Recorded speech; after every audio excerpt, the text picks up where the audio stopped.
Alright, it is February the 3rd, technically the 4th, 1:29 a.m., and this is the Vacuuminator's Patreon exclusive production diary podcast. Changing up the intro a little bit for this one, because without thinking about it, I started using Alright Hello for the return of Analytical Fanboys last week, and I was like, fuck, can't keep doing that on the Patreon podcast. You gotta have a unique intro for every show. So I guess we're taking Alright Hello out of the developmental system that is this podcast, and we're putting it onto the main roster of modular media. So we gotta get something new in here, and I suppose reading off the date and just saying what you're listening to like it's a journal and is good enough. I mean, this is called the production diary, so makes sense to kind of format it like a diary or a journal. If you're so insecure about your masculinity, you have to insist that you don't have a diary, you have a journal, because that was a weirdly prevalent thing when a kid. Anytime in fiction a male character had a diary, they would call it a journal, and inevitably there would be a point when they would always be trying to keep it a secret. I never understood why so many fictional characters tried to keep their diaries a secret. I understand not wanting other people to look at them, but like being so guarded about it and having it be a secret, even female characters having them, never really jived to me, because it just, when I was a kid, through fiction and having a few acquaintances here and there, it just seemed like, okay, most people have a diary or a journal depending on your gender. And then there would always be a point in fiction where characters would find out that their male friend has a diary, and they'd be like, oh, you have a diary? And they'd be like, yeah, shut up, fuckface, it's not a diary, it's a journal. Because there was apparently some kind of difference. I'm sure there is an actual technical difference.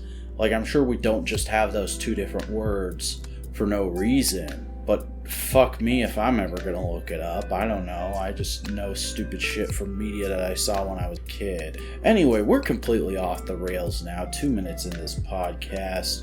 Why don't we get a bit back on track? Let's talk about something I alluded to at the end of the last podcast, because I said it was the night before I was going to go and shoot all of the videos for February, which technically was true. I shot a video back in December that was going to come out in February, but it had been planned as a January video. It just so happened that scheduling worked out to where it ended up being a February video, and we'll talk about that video in a little bit here. But right now, let's talk about all the February videos. Obviously, I shot the Decker video, the World's Finest video, the Dano ni Tajin video, and the Gokaiger Post Gokaiger video. Shot all those over the course of about 4 hours, and it is fucking late, so of course I'm gonna yawn a little bit, and of course those videos aren't actually going to end up being an hour long each, because I think that's 4 videos I listed there. It just so happens that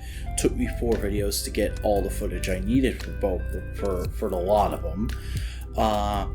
And I also woke up late. I woke up late that day, had meant to be up at 9, out the door 10, 11 o'clock, ended up waking up at 10 and not getting out until right at noon. So that meant I arrived at the campus about 12:30, 1 o'clock, and then you got basically until 6 o'clock until the sun goes down, and you gotta go shoot that shit. You gotta get it all shot before it's too dark, or before it's what they refer to in film making as the magic hour, I think, when the sun is going down and everything looks way different and way more vibrant than it does during the rest of the day. I don't want that look in my videos unless I'm one day specifically going for it for a specific video.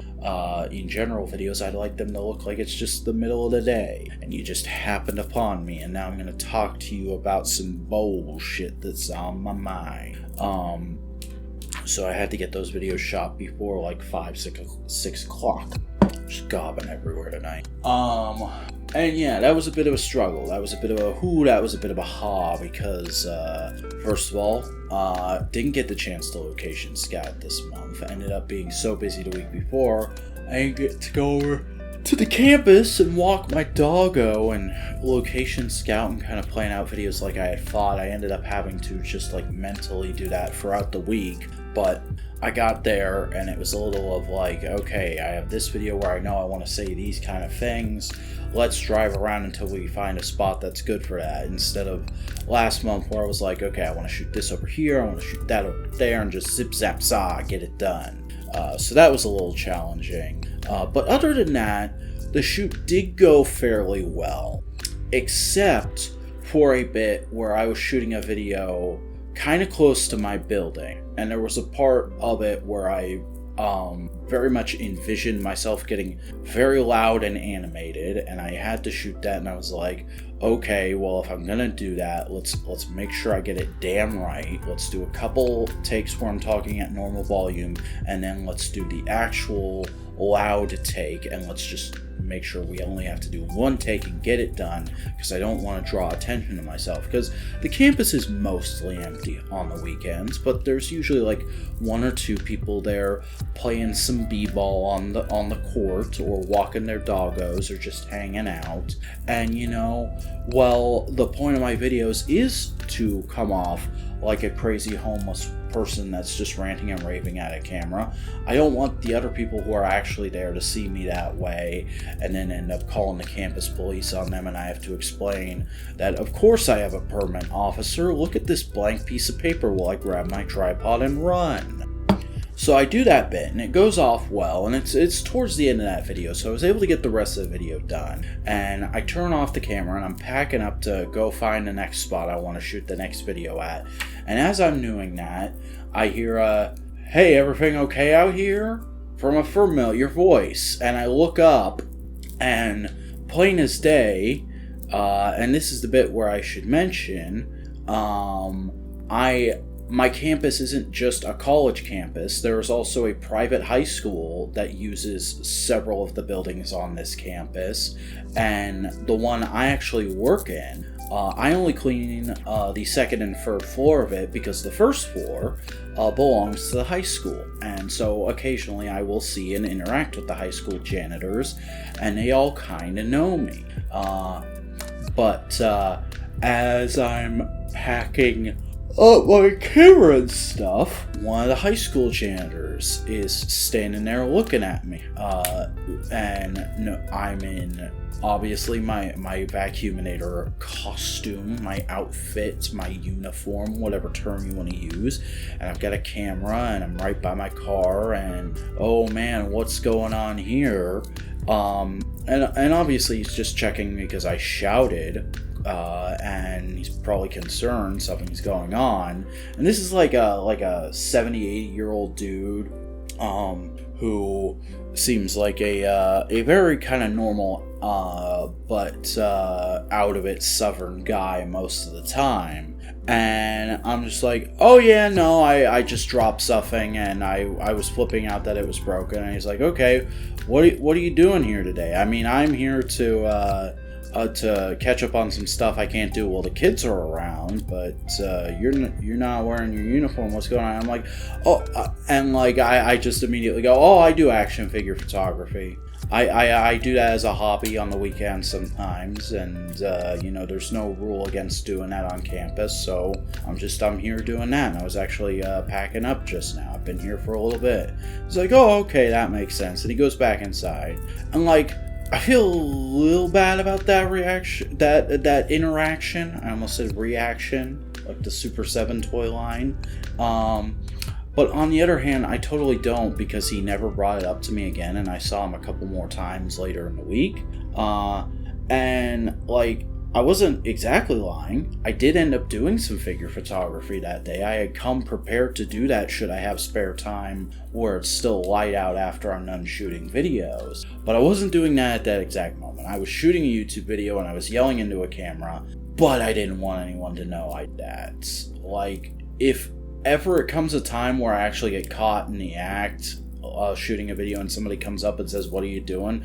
I'm going to stay in character on camera and just roll with it for as long as I can.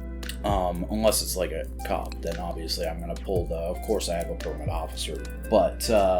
But as long as I can save it, as long as I can save face, as long as I can pretend like it's nothing, I do not intend to ever let my coworkers find out I have a YouTube, because I've done that at so many workplaces throughout my life now, throughout so many day jobs. I've done the thing where you're like, hey, I have a YouTube channel, check it out and support me. I'm trying to really hit it big, and it never works out.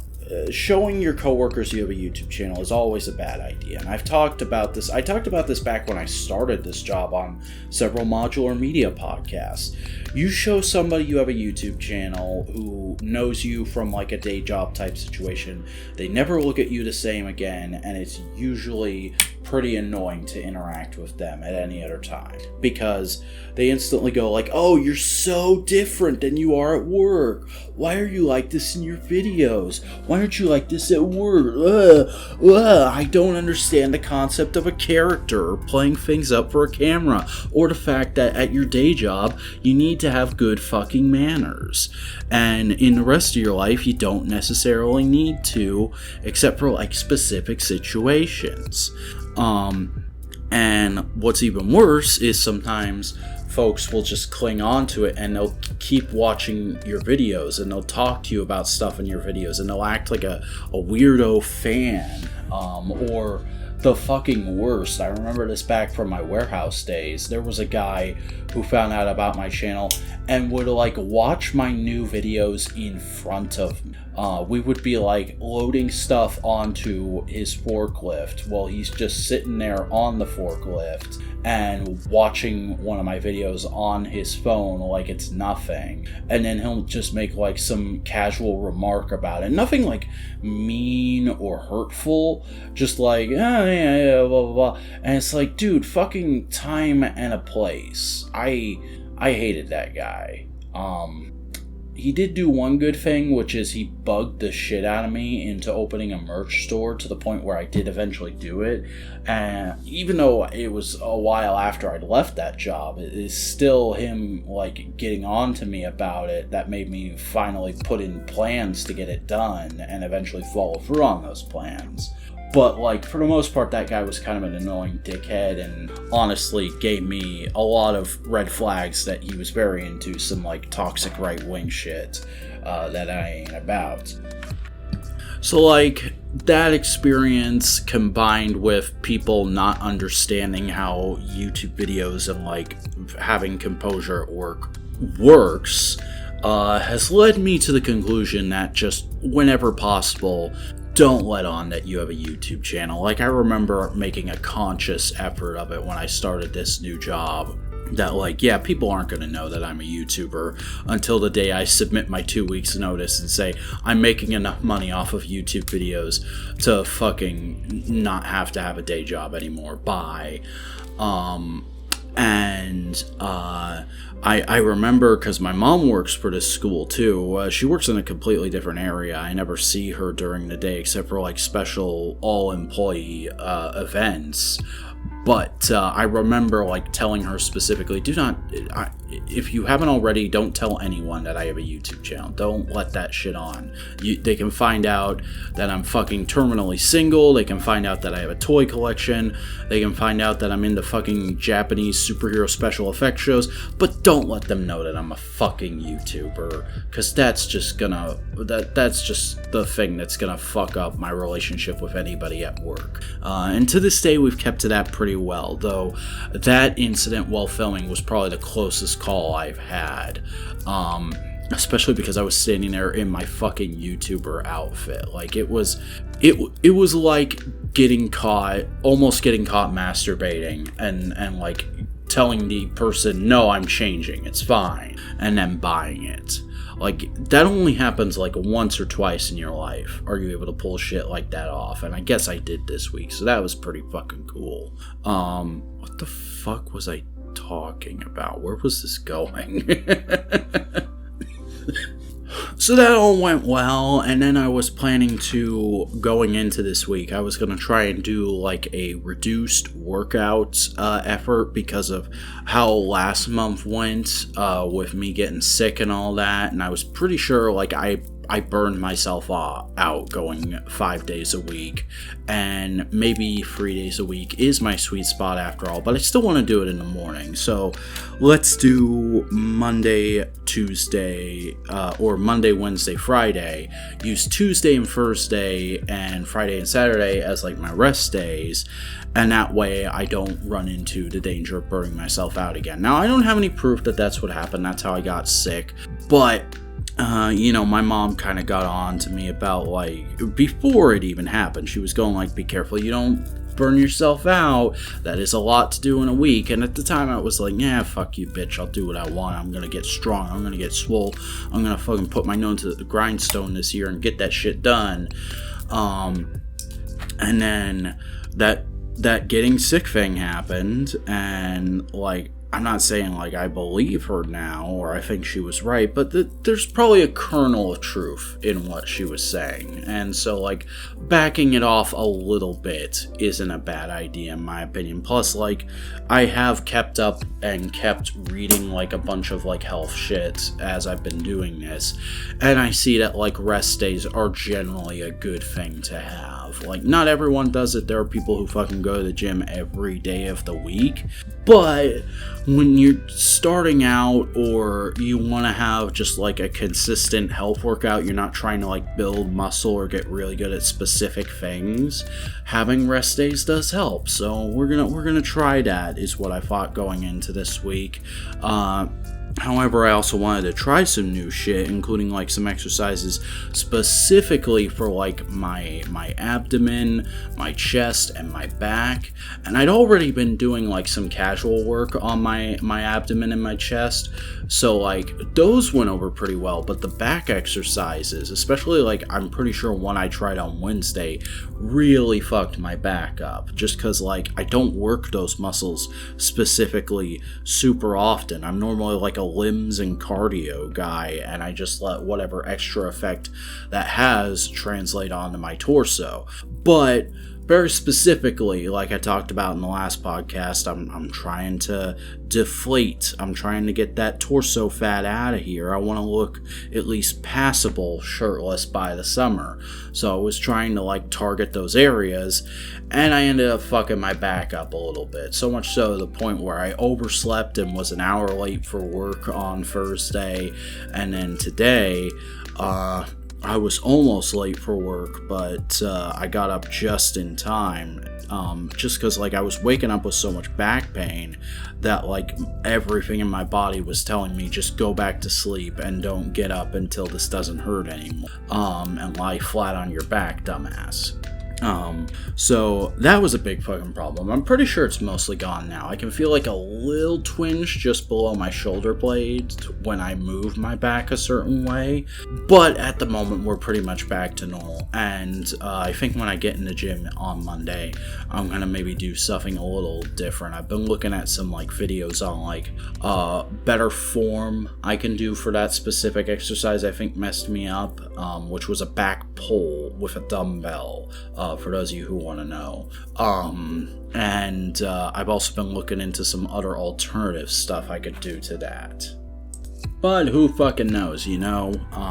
Right now, the thing that's got me most kind of like up in, I gotta alter my schedule mode is the fact that my work, for the spring semester, the rest of it, we're actually going to be moving to a compressed work schedule, which means it's going to be 4 days a week instead of 5 days a week, and it's going to be 10-hour shifts instead of 8-hour shifts. And like it's not mandatory, but it was basically we had to sign a form this last it was either Monday or Tuesday they had us do it. You had to sign a form to opt in or opt out of it, and it was like mostly being encouraged just because of I don't know what the fuck. I didn't even really ask too many questions because we did something similar last year, though it was during the summer and it was during like mostly the summer break period when nobody was here. So I don't know what's up with that. But the expectation was either you would keep your normal hours or you would get your Friday off and you would work 10-hour days Monday for Thursday. And I said to my boss, hey, I like the idea of having an extra day to get shit done around the house, but my building books a lot of classes straight through Monday through Thursday, and I can't get in there till Friday to get shit done. So how about this? I'll take Monday off, and then I'll work 10-hour days Tuesday through Friday. Is that cool with you? You can probably have somebody come in, do like anything major that happens in my building on Monday if it comes up, because most people will still be working Mondays. And boss man was like, yeah, that makes sense. That should actually work out pretty well. Let's give that a shot.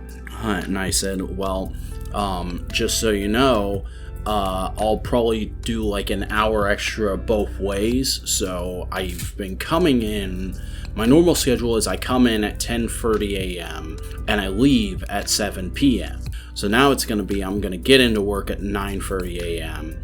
and I'm going to leave at 8 p.m.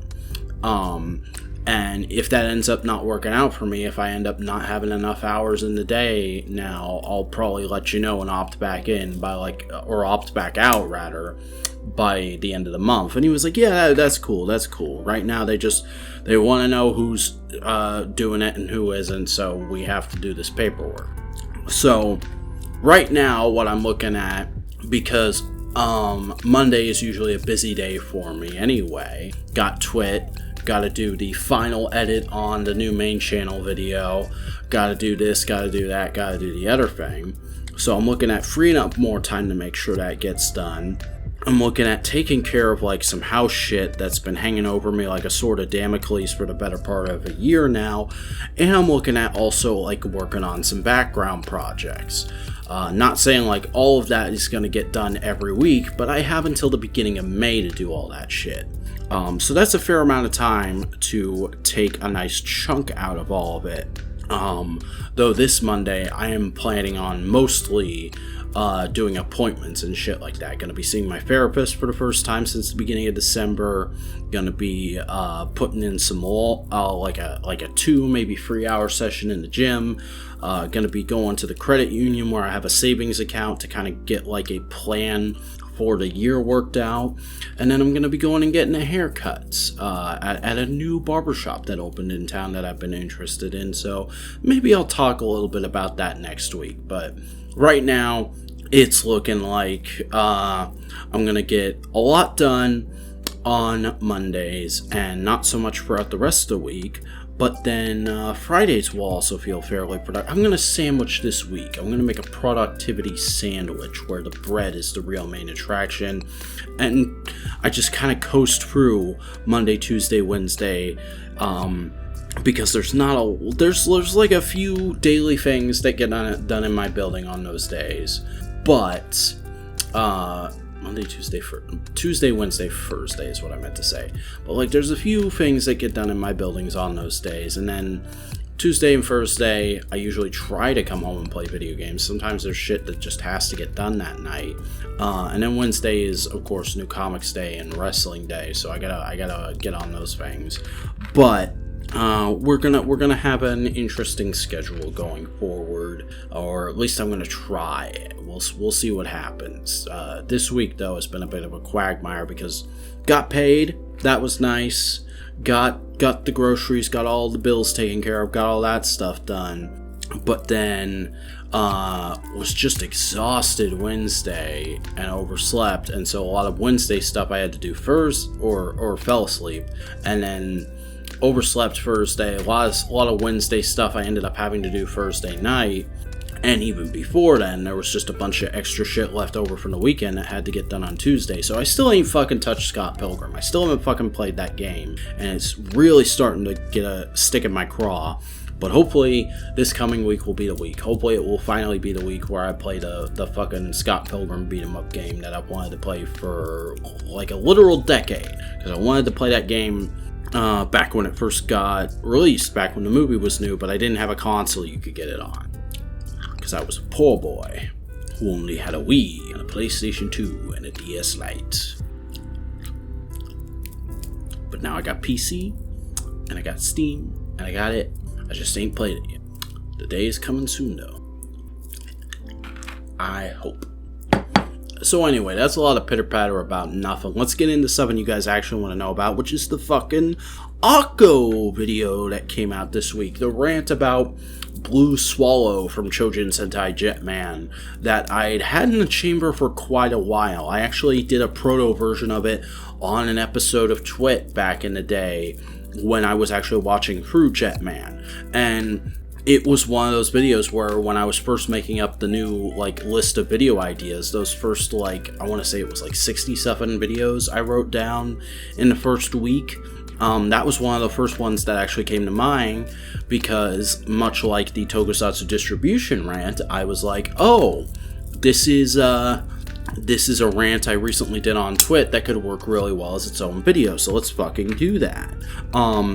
And fun fact, I actually hadn't finished Jetman when I came up with that idea, and when I shot this thing, I still had a few episodes left to go, but I wanted to get it out fairly soon after having finished Jetman, so I think it was the day or so or two after the fucking Bird Girl episode that happens with Akko, after I watched that I was like, okay, let's just go on the wiki and let's just do a little reading ahead. Let's see if there's any more Akko focus episodes and what happens in them, and see if this rant is baseless or not, because Buster wasn't giving me spoilers. Buster had seen Jetman before, and we were talking about it on Twitter as I was watching it, but Buster wasn't going to spoil me, but I needed the spoilers to know if I could make the video, if the video would be valid. So I read them, and when I saw that nothing else happens with her until the finale, and then it's her fucking future career is completely out of nowhere, I was like, alright, this video has to fucking happen. This has to be the last video of the month. Let's get this done. So I shot it, and I really like the location where I shot it, because it's in front of this huge fucking drainage pipe right by a big river that runs through part of the campus. But you can't tell it at all. There's no water noise in the video, and you can't even really see the pipe behind me because I'm for most of the video I'm standing right in front of it. But if you look during certain parts, you can see it there. Obviously the biggest problem with the video is the fucking bell noise, because there's a couple big churches actually right near the campus, but one of them has a fucking bell that chimes all fucking day. It will chime on the hour and on the half hour, and it will often go for 2 or 3 minutes. So not fun for video making. I even had some times during this last shoot where it was going off and I had to just wait through it chiming for 2 or 3 minutes before I could continue with my video, and it was supremely irritating.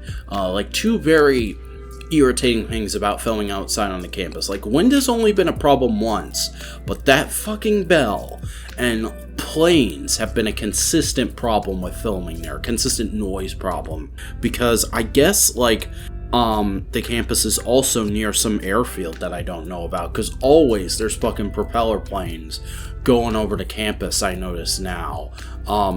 That's obviously just hobbyist pilots out fucking around on the weekend, and it's good for you, dude, but I'm trying to film my fucking Jetman rant here. Will you kindly fly somewhere else?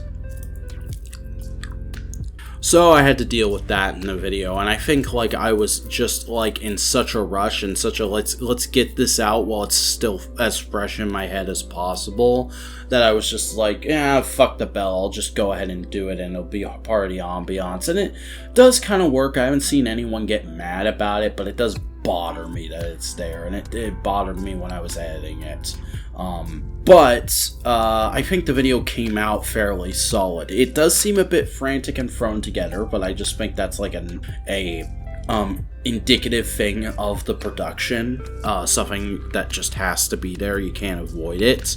And it's also there because I did cut a few things out of this video. There's a few little goofs and gaffes and a Patreon plug that I ended up cutting out just because they didn't feel ultra important or they really added to the video. But now it's possible that it seems possible to me rather, that they might actually benefit the video in the long run, but it is what it is. I think the product is ultimately fairly solid. Like, I actually put a little bit of effort into the thumbnail, doing the Photoshop thing and blurring out the background and giving Blue Swallow a stroke, like a long shadow, and putting this nice text over top that fit perfectly and you can read pretty well, and I think that has helped out. And people have responded to it fairly well. The views are up on this thing, the impression click-through rate is up on this thing, average view duration is down, but overall it's doing pretty well. It got a comment, kind of a generic comment that just kind of summarizes the video. I'm not a super huge fan of comments like that, but it's a comment, it helps me out in the algorithm. I'll tell you fucking comments that did weird me out this week, though. When I went to check on the Jetman video today, somebody just, like, went through Megaforce Sucks and posted, like, a bunch of time codes in the video description, all as separate comments, and it was like 20 fucking comments, and I don't know if this person was trying to like demarcate chapters or what, but there was no context. It was just, here's a time code in the comments, and I was like, I'm not going to check these, I'm not going to see if this person's going to flag me. This just comes off as spam with no context, so I'm just going to delete all these and hide this person's comments on my channel going forward, because that's something you can do. It's essentially like shadow banning. So I don't know what the fuck that was about. I mean, there are chapters in Megaforce Sucks itself, so I wouldn't see why anyone would need to demarcate chapters. I think this person was probably trying to, like, point out parts where I said stuff that was cringe or something like that. I don't know, I didn't look into it. Just don't fucking do that shit on my videos, if that's what that was. It's weird, and it looked like spam, so I had to treat it like spam.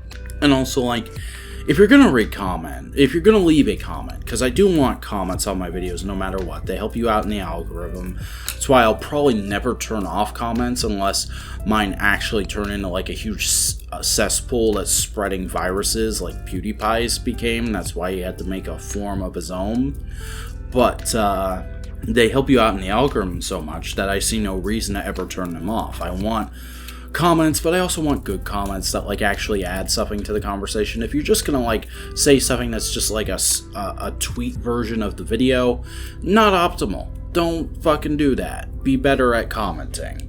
But the numbers on the Akko video are really good. It's 154 views, which doesn't sound like a lot and really isn't a lot in the grand scheme of YouTube, but it's a huge bump from what I have been getting. You know, the Vision video like plateaued at 30 views, and it's only gotten a couple more since.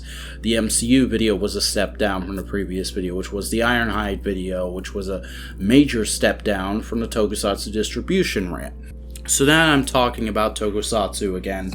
I'm ranting about a show that most people have seen and like, and I've got like a very clickbaity title in the way that my biggest video is. You know, every Akko episode of Jetman sucks in all caps, and it's a thumbnail of Blue Swallow, who is a character that is blue, and I've often parroted the theory, because I didn't come up with it, but I heard the theory and I've often stuck to it, that thumbnails that have blue as their primary color tend to do better on YouTube for some reason.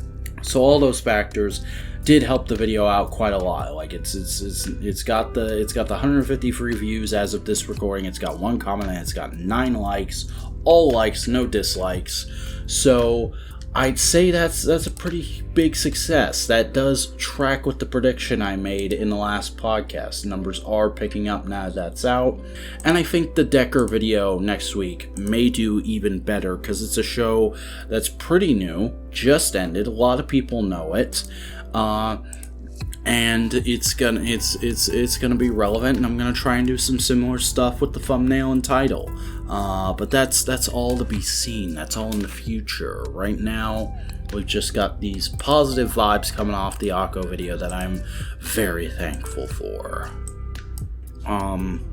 So not a lot of watchings going on this week. I've been looking for shows and things. I've been torrenting a lot of shows, but I haven't started any of them. I'm still working my way through things. Obviously talked about finishing DuckTales Season 2. So now I've been watching Better Call Saul Season 2, and it's still fucking good. Hasn't quite impressed me as much as the first season did, just more like a solid, competent continuation of that story. I wish there was more intertwining of the Mike plot and the I guess the Jimmy plot, because he's not Saul yet, he's Jimmy. But other than that, I do like most everything that's going on here. Just kind of wish the two plots kind of interacted, because it does feel a little bit like you're watching two different shows. And obviously, having Mike as my favorite character from Breaking Bad, I'm much more interested in whatever's going on with him.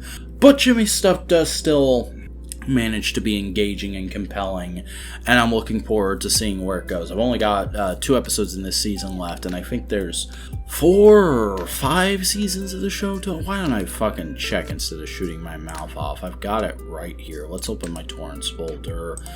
There are 6 seasons of Better Call Saul, so there's plenty of fucking story left to go, and they're doing a wrap-up movie, so no need to worry.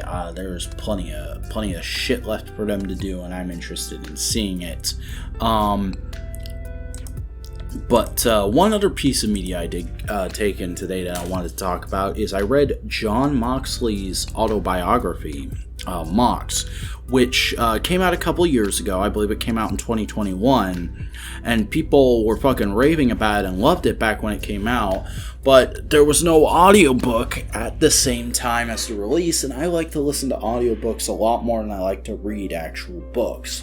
So I was content to wait for them to do an audiobook, and eventually they did, but it took for fucking ever, and by the time it came out, I was focusing on other things. I think I was like knee-deep in a series of Star Wars books or something like that, but I've actually gone through like a couple of series of Star Wars books recently, and so I'm like on a break from that kind of shit. I don't want any big series. I want to do a bunch of one-off books before I get back and do another big series. So I got my Audible credit this week, and yeah, I still subscribe to Audible. It's the best option out there for audiobooks. I've heard good things about Hoopla, but like I've been using Audible for so long that I don't want to integrate to another service until like Audible becomes just plain unusable. And it's getting there. They're fucking driving that app into the ground. It's getting to be like one of the most annoying fucking apps I use. But right now, it's still tolerable enough that I'm willing to use it and subscribe to it every month. So I took my Audible credit for this month, and I got Mox, and I downloaded it. And it's a great fucking book. It's like definitely the best autobiography I've read. Definitely the best wrestling book I've ever read. I don't know if it's my like new favorite book, but it is a damn fucking good book. One of the best books I've read in a long fucking time. And I think listening to an audiobook is the same as reading a book. Obviously the activities are functionally different, but you get the same information and entertainment out of them. Sometimes more with an audiobook, especially if it's a good performance.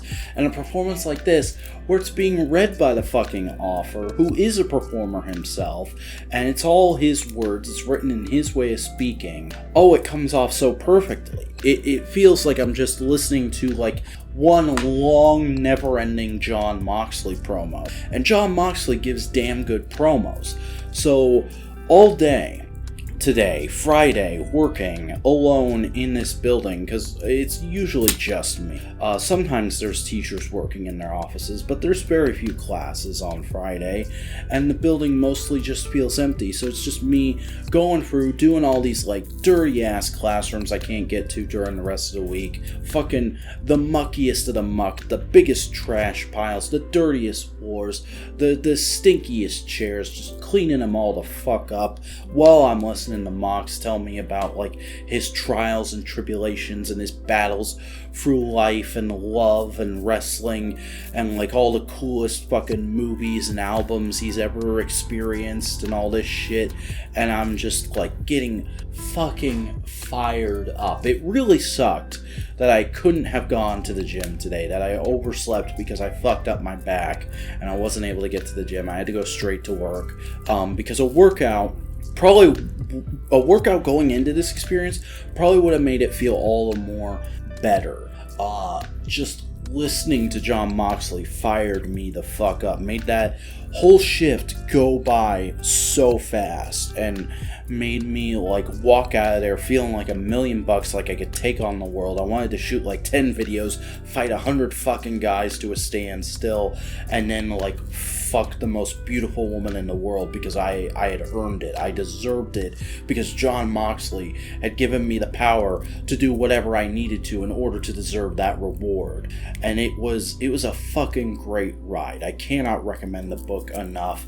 Like, if you don't know him and you don't know wrestling, it's definitely going to be a bit of a challenge for you to understand it at the outset, but I think it's probably worth it. It's a really good fucking read.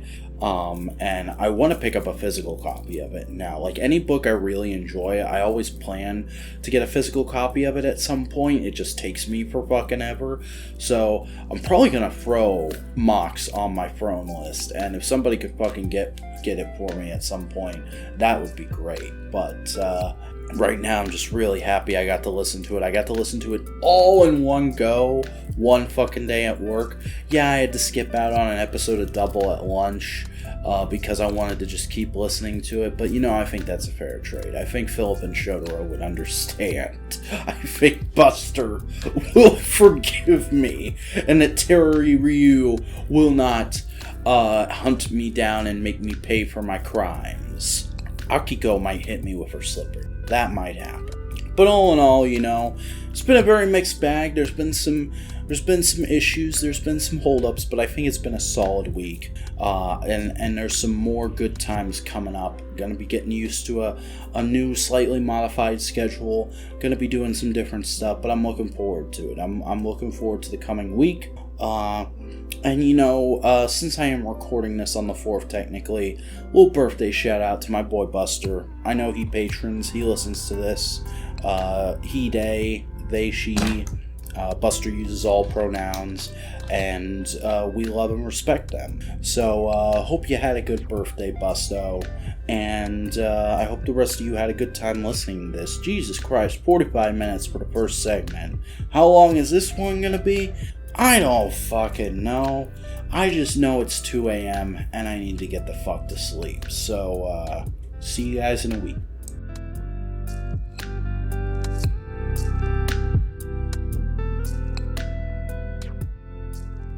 Alright, well, it's the 10th now, and I gotta admit, not a whole lot to report on, because I think I'm finally in the groove. I'm in the groove I wanted to be in from the outset of this year, of just week in, week out, kind of doing my thing, and running things along nice and steady. I mean, it's been a long week, and it's been a very tiring one, because like even on my rest days, I'm on my feet for like 10 hours at work, so I'm pretty tired by the end of it usually, but it's been very rewarding, and I feel very successful. You know, I don't look a whole lot thinner, but I know I've lost a few pounds this week alone, and I know I'm gonna start looking a little better soon. I've had people even say that I'm starting to look a little better, and just overall shit got done this week pretty well. The only real hiccups is there have just been a few like minor fuck ups on my part due to just being tired and not generally noticing things. Like I completely forgot that a new issue of Daredevil came out this week, and I gotta read that for no prize, so I'm gonna have to find some time to do that tomorrow, because I'm kind of trying to keep Saturdays as like a free day where I can sleep in as long as I want and catch up on my sleep, and then when I do get up I can just hang out with my nephew all afternoon until it's time to record Components or Analytical Fanboys. But oh shit, I just realized I actually haven't weighed myself yet today. I'm going to pause the podcast and go do that right now. I'll be right back. Okay, this is interesting. So I started the week at 233 pounds. That was Monday, and then on Wednesday I was 231 pounds, and now today I am 235 pounds, which is odd. I wouldn't think I put on a ton of weight today. Today was a gym day. I went absolutely ham in the gym this morning. Completely fucking lost it on the elliptical listening to Dare from 86 Transformers movie towards the end of it.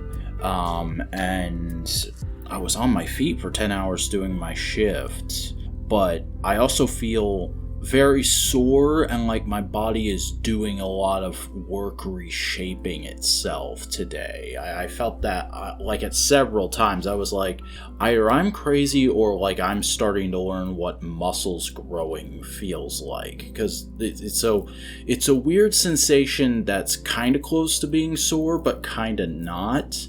That I've just started noticing in the last couple weeks occasionally. And like that's all I can think it would be. And I've often heard people say, ever since I started getting into fitness, which was probably 5 years ago now, but I've heard people say muscle weighs much more than fat, so you're going to fluctuate back and forth as you try to lose a bunch of weight, because the quickest way to do it is going to be putting on muscle, which you're going to do no matter what you do in the gym, and that's going to burn that fat, but it's also going to look like you're going up in weight sometimes. So I wonder if I just put on a bunch of muscle between when I weighed myself on Wednesday and when I weighed myself just now, and that's why I weigh 235 instead of, I don't know, I expected 230 to 229 today, so I don't know. I'm gonna try not to get too disgruntled about that like I was with some other things this week, like how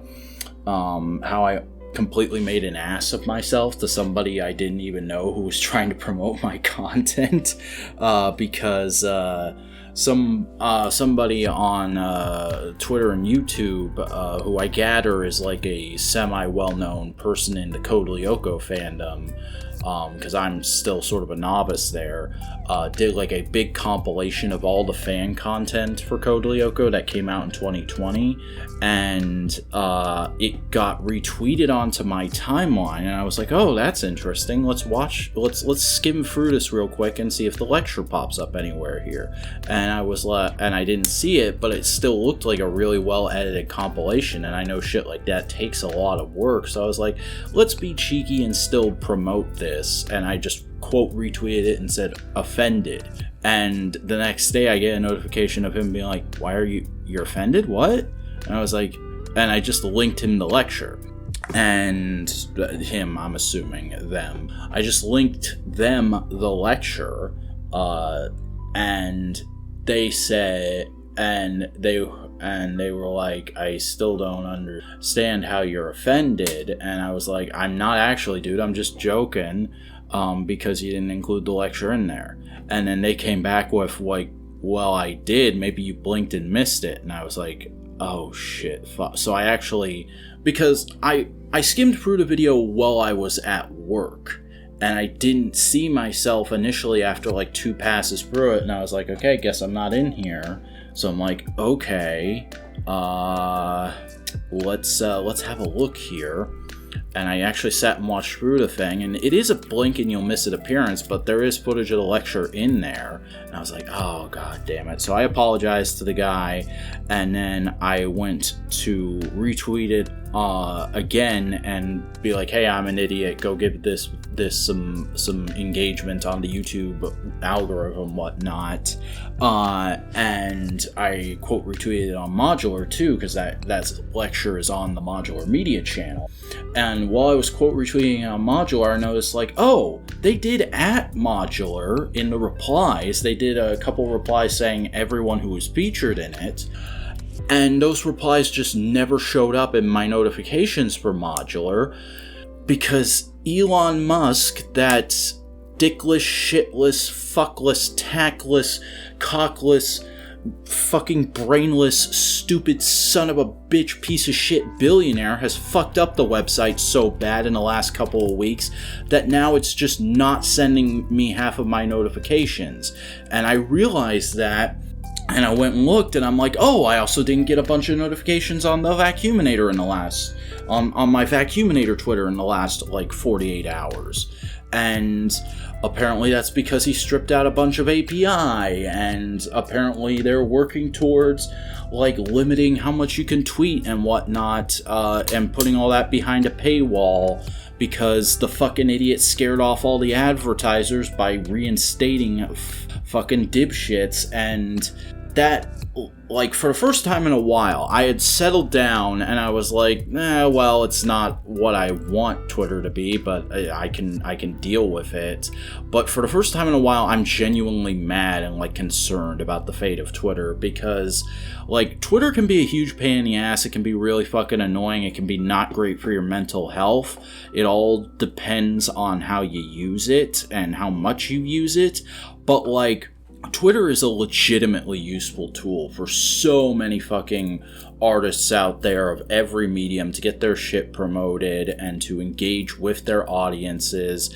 And it's also helped out in, like, several real world crises, just having this open method of real-time communication that's available to everyone in the world for free. So the fact that it's getting paywalled to a point, the fact that it could get, because it's not official yet, this is like a thing that semi kind of leaked, but the fact that they're looking into paywalling it so much that it would kill a lot of that, it would kill a lot of engagement, and it would make it, like, next to useless for so many people. Like, that would be like the death nail in the fucking coffin for that site. And right now that site is really important, because the only other thing that we have that's even kind of close to functioning the same way Twitter does is Tumblr. And Tumblr is so much more, like, specifically oriented to fandoms of big franchises. And, like, I enjoy Tumblr. Tumblr can be really fun. I'm not the biggest fan of certain aspects of Tumblr culture, but Tumblr's not going to be able to support communication and promotion of art in the same way that Twitter does. You would have to do a lot of reorganizing to that site and its algorithms. So I don't know, man. Like, I want Twitter to be fine. I want this all to work out, but a big part of me is like, either we're all gonna mass exodus at some point soon, or it's going to completely crash into the ground and we're just going to lose the website because Elon's going to be too much of a prideful shithead to just fucking sell it when he realizes he can't fix it. He'll just let it fucking implode on itself because I'm smart. Look at me. I'm a smart boy. I make the electric cars and I say the things the smart people say. So you must think I'm smart now, right? No, literally everybody thinks you're fucking shitless fuck. Fuck you. I hate Elon Musk so much. He is on the short list of people where if I ever encountered them in person in my real life, I would just, like, give up all my fucking ambitions of being a professional online artist, of fucking building modular media into this big thing we want it to be, of fucking one day finding a wife and having a family, and I would just fucking jump on him. I would just fucking pounce on him like a fucking hyena and start wailing on his face until I feel people trying to pull me off of him, and then I'm gonna fucking grab his neck and choke him as hard as I fucking can for as long as I fucking can, and just whatever happens after that is whatever fucking happens. There's a very short list of people who I feel that strongly about. There's him, there's fucking Donald Trump, there's every goddamn US senator and congressman for the last 10 years, so I guess it's not a very short list after all. There was JDF, but then that situation, oh boy, that didn't go too great.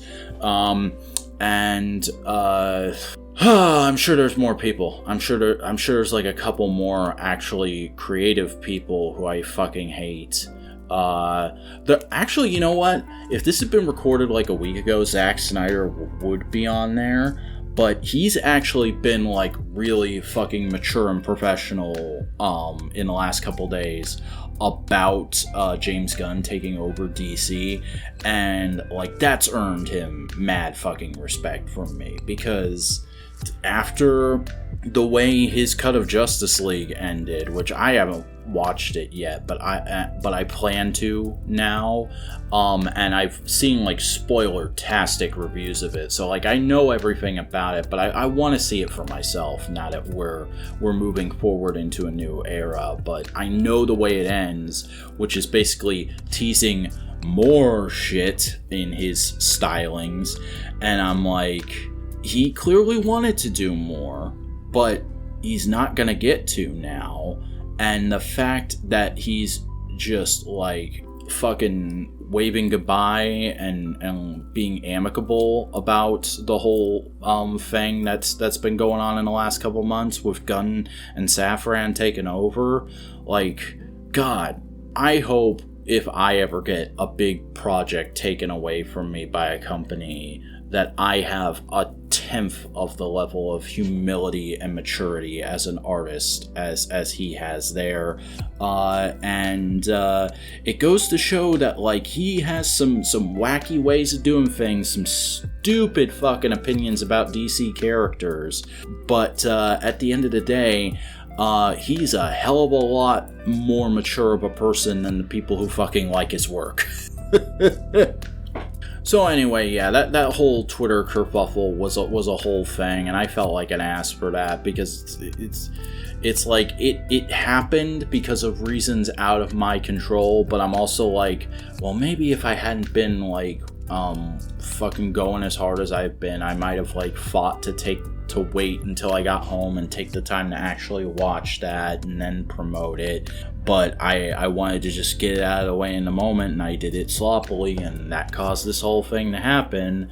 But also, like, hey, if Elon didn't fucking break Twitter, then I wouldn't have had to go through that, because I'd have gotten the notification saying that he featured the lecture in it. So I don't know about that whole thing. That was fucking irritating and embarrassing, though. I feel like I had another example, but it's not fucking coming to me at the moment, because I just went off that hard about that. Oh, both the Paul brothers would be on that list of people who I'd just give up to beat the shit out of and possibly murder. Because fuck those guys. I don't care how good of a wrestler Logan Paul is. He's still a fucking shithead. He still did those things.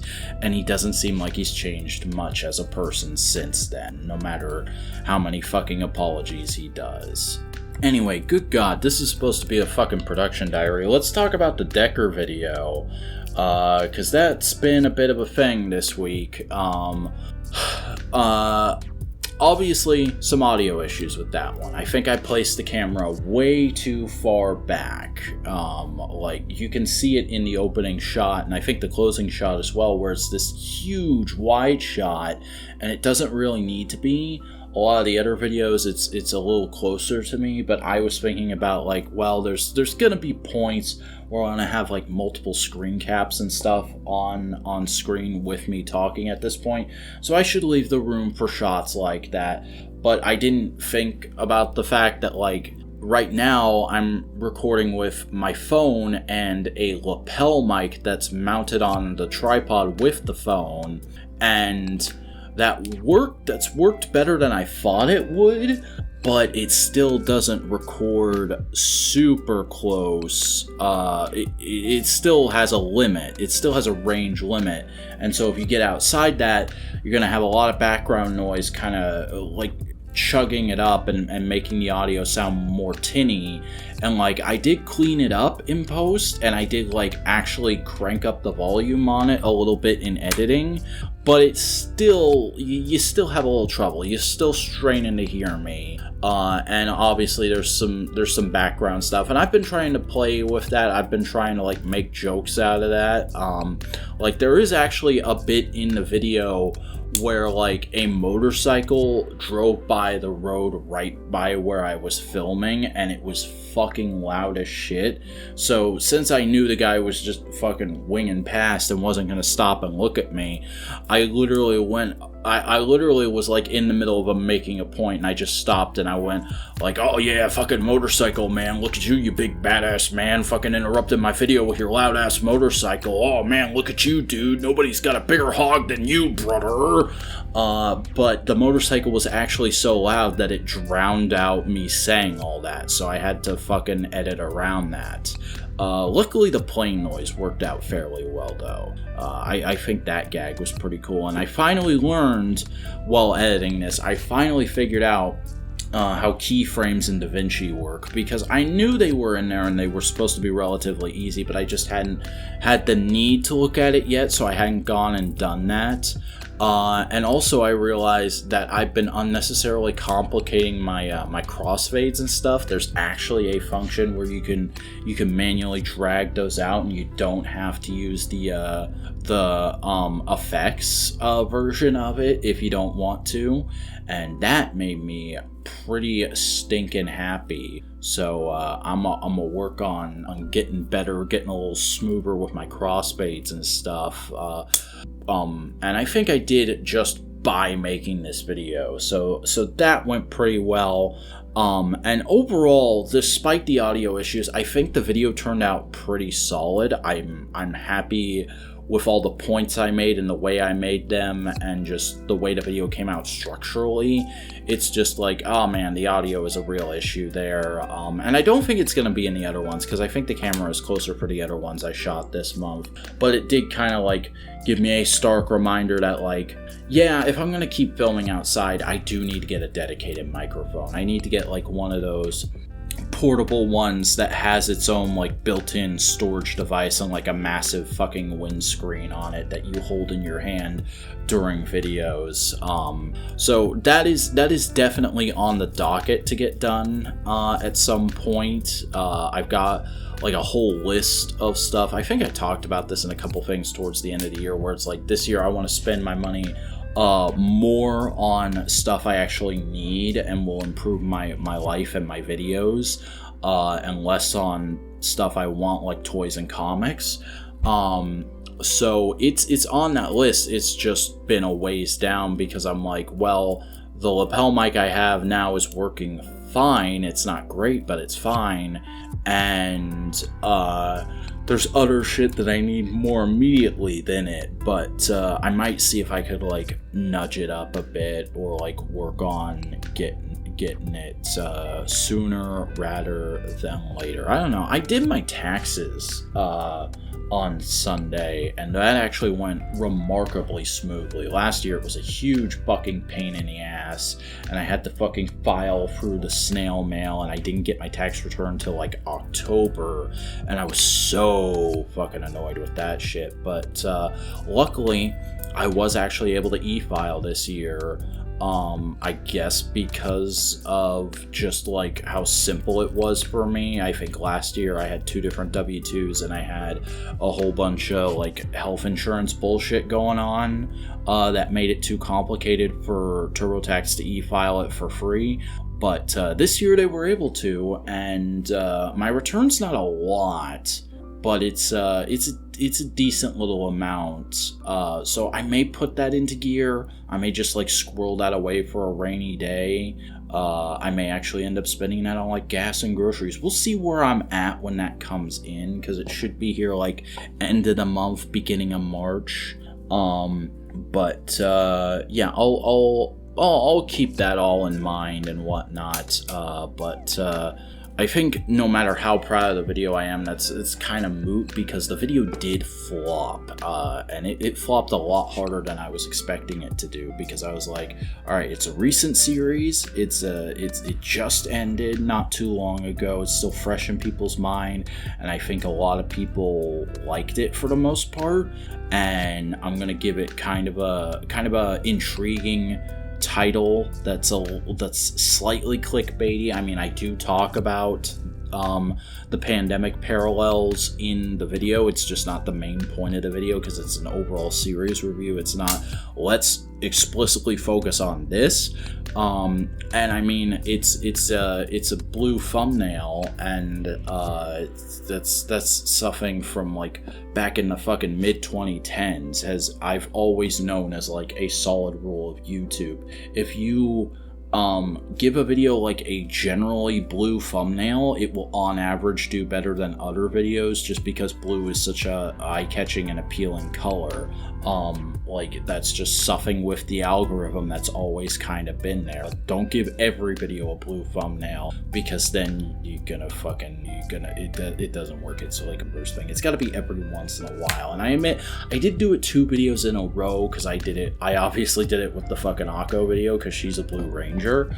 But here I was like, it still works. This screen cap of Decker standing against the skyline is like the best one for the kind of thumbnail I want, so let's do that. And it's also kind of helped me cement my current thumbnail style, where I want it to be like a kind of a semi close-up shot of the main character of the thing I'm talking about, with them cut out with the background, with the whole rest of the image blurred out slightly so they stand out a little more, and then like a bit of text, just a slight bit of text to draw you. So like I tried doing that with the Akko video, and it was a concept I'd had kind of in my head because I've been experimenting around with thumbnails a lot so far this year. But the Akko video, I also put like a long shadow on her, which I think in Photoshop is referred to as a stroke, because I'm using GIMP now. But in GIMP it's called a long shadow, and it looked okay there, but it didn't look as slick as I wanted it to, and I was like, well, let's try it again with Decker, and I just could not get it to look right on Decker. It looked really bad. So I think we're just gonna go with like, make the background blurred and put a drop shadow on the character that stands out and put a bit of text. I think that's gonna be my thumbnail format for the foreseeable future. I'm gonna at least attempt that with next week's video. But as I was saying, all that kind of like learned experience was in vain because the video flopped. I was expecting like 150 to 200 views in the first day. It's been up for 3 days now, and it hasn't even cracked 45, which is fairly disappointing. I was actually really upset when I checked that getting home Wednesday night, because I make videos live. I'm trying to keep to making videos live at noon and then not checking them until I get home from work, just letting it play out how it will. And I was like, well, I hope it's doing okay. It's gotten a couple retweets on Twitter, and I haven't heard anything bad about it. I half expected somebody to get mad at me for making the title about the pandemic, but no one did. And then seeing that like next to no one watched it, especially when the Akko video did pretty well, I was like, what the fuck? And for like half a day I was just going like, what the fuck happened there? Why didn't that do too well? The Zev video did pretty well. I mean, not great, but it did pretty well. Why did this just bomb? And then it just happened to be the next day that like a topic of conversation on Toku Twitter, at least in my feed, was a couple different content creators like trying to figure out like, hey, Ultraman content in general just doesn't do as well as like Rider and Sentai. What's up with that? And it's like, well, even though Ultra is doing a huge push into the West right now, it's still not as popular as either of those shows over here. And there's also like not a lot to analyze to most people. Ultra is a little more straightforward than those, which I don't know if I wholly agree on that, because I feel like Decker was fairly subtle in some of the stuff I talked about with it. Same thing with Zet. But I mean, if that's how people feel, and if that's just the way it goes, then I guess it makes sense that that video didn't do as well as I thought it would. Not gonna discourage me from doing Ultraman content in general, though, because that's still a huge franchise that I want to explore when I get more time. but it does kind of mentally prepare me for, like, okay, whenever my next Ultra Series video happens, it might not do as well as I think it would. Which ain't great. That's not ever something you want to have in your head as a YouTuber, because you want to think of your numbers always going up, or at least staying steady. You know, that's something I kind of got to deal with right now. I'm in a new era with a hard format change, and I haven't had anything super big in a few years, and I've had a lot of weird rough patches leading up to this. So in an extent, I got to be aware that my numbers aren't going to be as good as I thought they were going to be for a while, and I've just gotta roll with it. And next week's video is going to be a comic video, so who knows how it's going to do. It's going to be a video about a comic that's actually currently going, that I've not seen a ton of content about yet. So we'll see how that one does.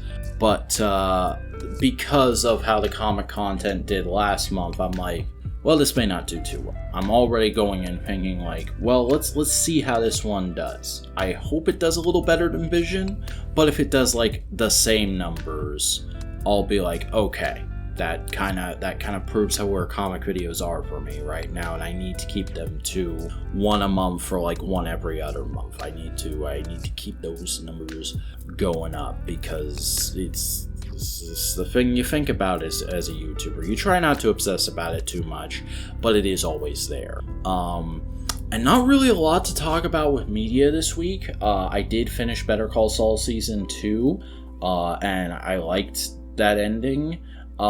It didn't feel like as impactful as some of the Breaking Bad season enders, because there's like a big twist at the end of it. And it didn't feel nearly as satisfying as last year's did, but I'm still enjoying the show, and I still want to watch more. I'm just kind of like in between things right now, because I'm watching through a show that we're doing for Analytical Fanboys at the end of the month, so that's kind of taking up a lot of my watching time. It's that and YouTube and wrestling and comics on Wednesday, so you get not a lot to talk about. Pretty good Dynamite this week though. Loved that opening match. MJF's promo was fucking great, and it's amazing how that it actually worked a bunch of people. A bunch of people thought he was telling a legit story and actually called the Long Island police about it, which was fucking hilarious to see. I finally played a little bit of the Scott Pilgrim game last night, and it's nice. It looks fucking amazing. Some of the best sprite art gameplay I've ever seen. But God, it's hard as shit. Like, I went in with it on baby mode, and I only made it halfway through the first level on my first attempt, and then on the next couple, like, I got killed way quicker, and then it wasn't until, like, attempt 5 that I finally reached the boss of the first level, and I didn't even beat him. I got close. I think I got fairly close, but he beat me, and I was like, that's like 6 or 7 continue screens on the first level all in one night. I'm not sure if this game is for me, because like I don't like hard games. I'm not into video games to be challenged. I'm into video games to have a power fantasy with a slightly interesting story attached to it. Not saying video games can't be more than that. Video games can't do other things. It's not my cup of tea. You know, my favorite game of all time is Star Wars Battlefront 2, the original one, and that's literally just like a ultra power fantasy simulator Star Wars textured thing with a little bit of a story worked into it. So yeah, that's where I'm at with that. I want to give it another go. I probably will next week, but I don't know if I'm actually gonna finish it. I want to finish it. I really did want to play for this game back when I bought it in January. But it's just, I don't know. It's weird, man. The Scott Pilgrim franchise is one that I'm like, I should like that, but at every turn it just does stuff that kind of cheeses me off. Like, I didn't care for the humor in the first volume of the comic, and so I never continued with that. And the movie was good, but it felt like it wasn't quite playing to the type of nerd I am, and thusly that kind of put me off at points. So like neither of those I like really like, and I was like, well, if I'm gonna try gaming, I might as well finally play that game and see if like maybe that's the version of the story I actually like. And then it's fucking hard as shit and kind of puts me off in that way. So I don't know, we'll see. If any of you fucking put a get good in the comments because of that, though, I will fucking block you. Because I don't like hard games. Sorry. I don't think I'm ever going to play the Souls series. It does not look like it would be fun for me. But yeah, it's kind of where I'm at with things. Another segment that turned out surprisingly long for just like a few bullet points there, but that's me. I get tanty, I get off topicy, but I'm gonna go watch some more of that thing for AF and get a couple like minor things done before bed, and I'll see you guys in a while.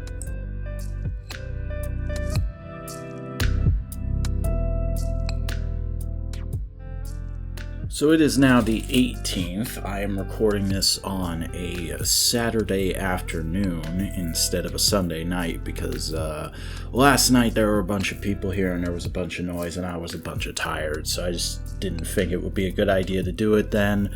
And really, there's not a whole lot to report on this week. I could do a whole hell of a lot of complaining because obviously this whole week got really backed up and kind of screwed up scheduling wise. I really should have gotten this week's video out on Wednesday, but I slept in late on Sunday, not Saturday, because I always plan to sleep in late on Saturday. Saturday is supposed to be my sleep in day, but then on Sunday I ended up sleeping in again.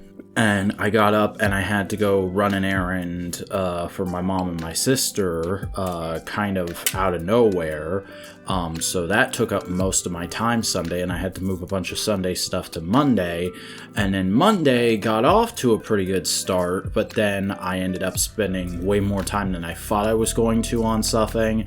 And then traffic was really bad, and I wasn't able to get home anywhere near the time I wanted to.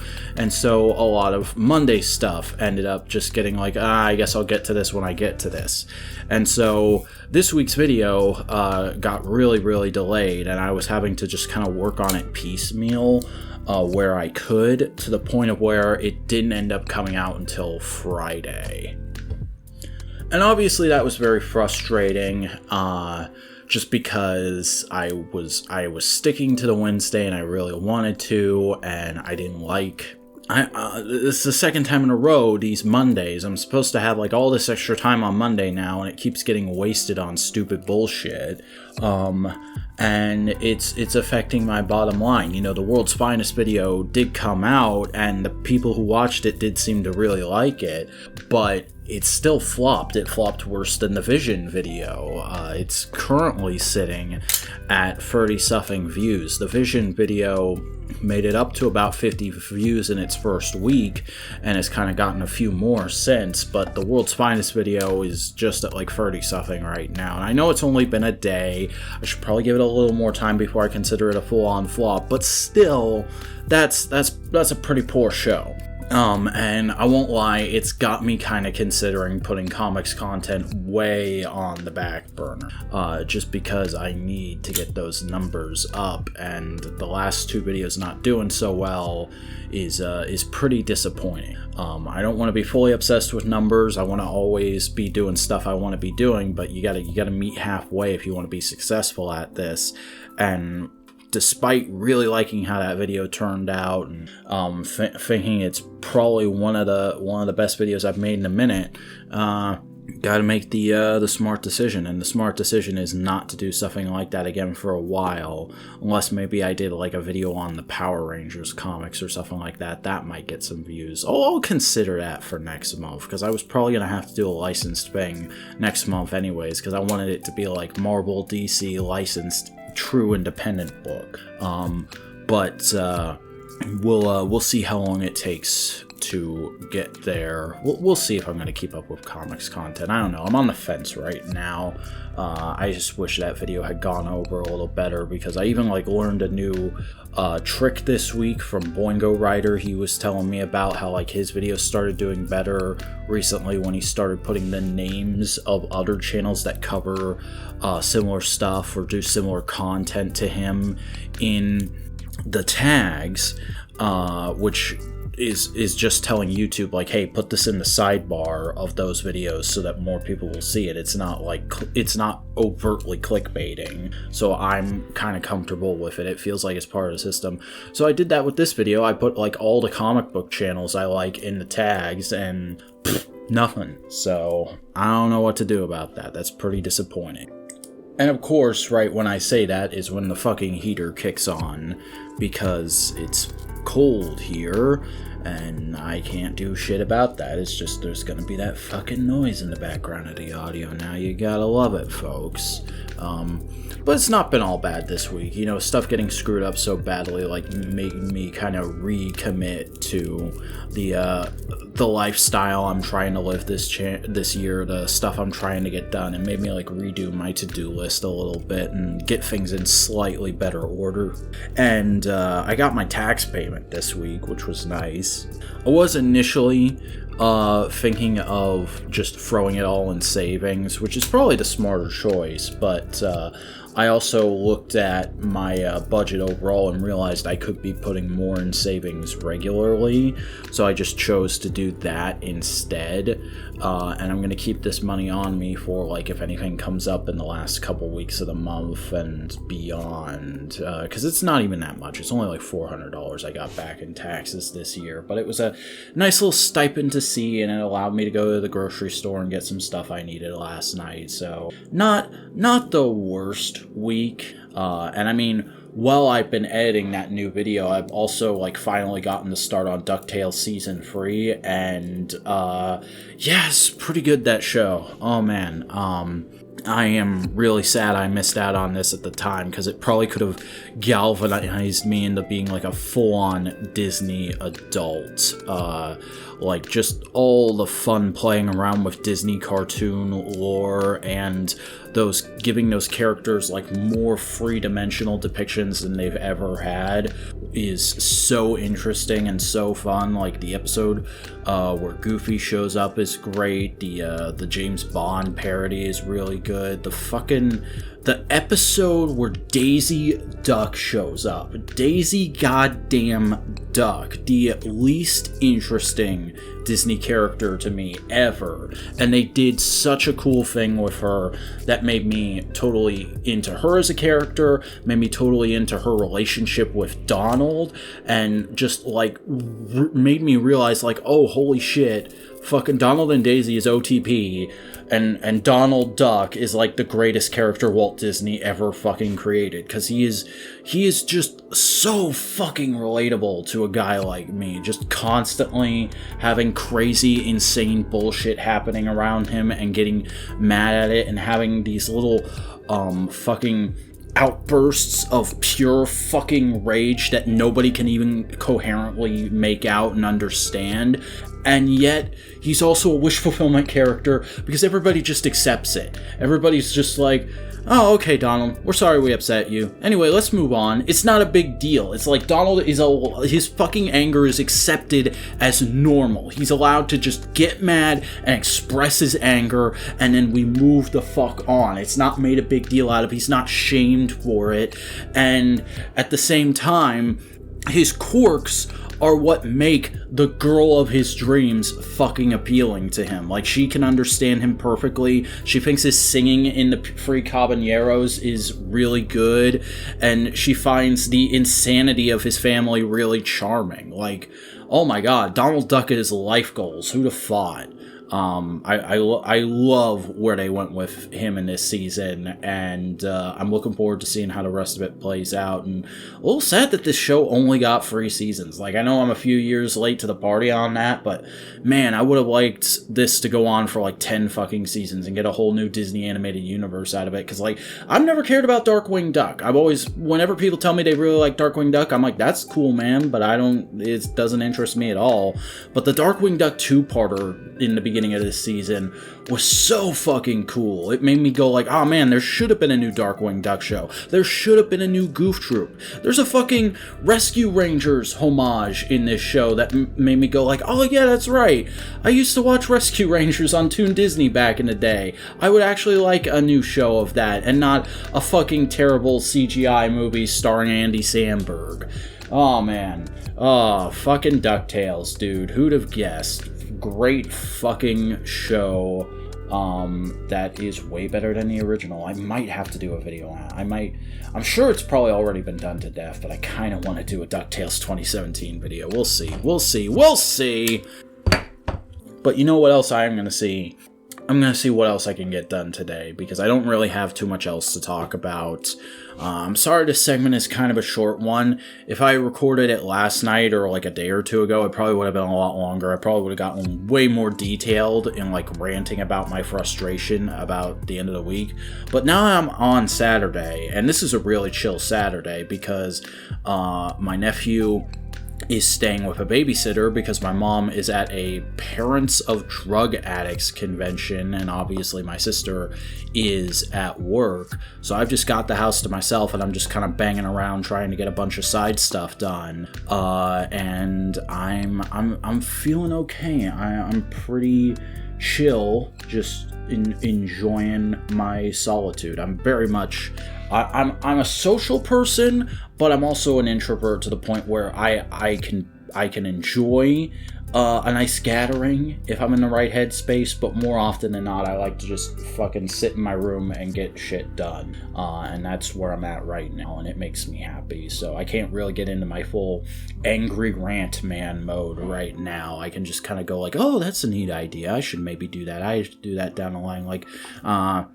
I don't know if I want to go too heavily into this, but I have been thinking about like ways if I can get the channel back up and running and get like the numbers back up. I mean, if like it would be a good idea to expand out into streams and shorts and what I could do for that kind of stuff. I don't want to make it such a focus that it takes away from the main content, but it is something I'm kind of playing around with in my head right now. So we'll see if that goes anywhere. I'll report back on it next week, which you guys will hear in just a couple minutes.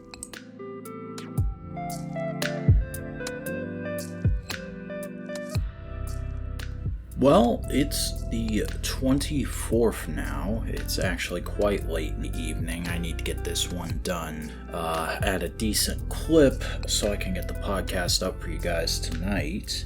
Because it's the last Friday of the month. Hooray! Yeah, I think we need to address a bit of an elephant in the room thanks to that last segment, which is the world's finest video did not actually do shitty. I should not have just like completely written it off based on like a little over 24 hours worth of numbers, because like less than a day after I recorded that last segment, it really picked up quite a bit, especially with people who don't usually watch the channel. A lot of new viewers came in from it, to the point where, you know, it's not doing crazy well considering the fact that I have like 20 times as many subscribers as that video has views now, and like the views it has at the moment, which I hadn't freaking YouTube Studio open for this, but now I gotta go find it. I gotta reopen.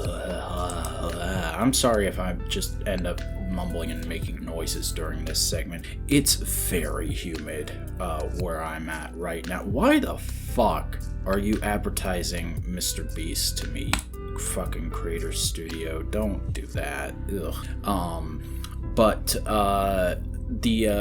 the world's finest video is currently sitting at 206 views, which is not, again, it's not great considering the fact that I have 1,290 subscribers at the moment, and it's microscopic, practically subatomic in terms of YouTube in general, but it is now the second best performing video in its first week I have had so far this year. The only video that's done better than it so far this year is the Common Writer Distribution rant, for obvious reasons. And again, it did really well with new people. And I think we can thank that to the fact of I took that advice from Boingo Writer of putting, I think I explained this in the last segment. I don't entirely remember, but I think I explained that Boingo Writer had told me his videos had started doing better because he started putting the names of channels that cover similar content to him in the tags of his videos, so that would make them show up in like the sidebar suggested videos of that channel's videos. And I went and did that for the first time with this World's Finest video. And one of the channels I put in the tags was Casually Comics. Now, I didn't even realize Casually Comics had been on a hiatus because she was giving birth to her new baby. But she happened to come back right around the same time this video went out, which is completely crazy. Cannot prove that like that was the big thing that helped this video out, but I think the fact that she was one of like 3 comic book channels I put in the tags for this World's Finest video, and she happened to come back from an impromptu hiatus right around the same time I dropped it, I think that helped this video out quite a bit with getting it out to new people who wouldn't normally watch my channel. Yeah, so I'm very happy with how that video did, actually. It's again, it's not the best performing video of the year, certainly not the best performing video I've ever had, but it did so well that now I'm like, okay, DC content is good, current comics content is good, and comics content in general is going to continue to be a good idea.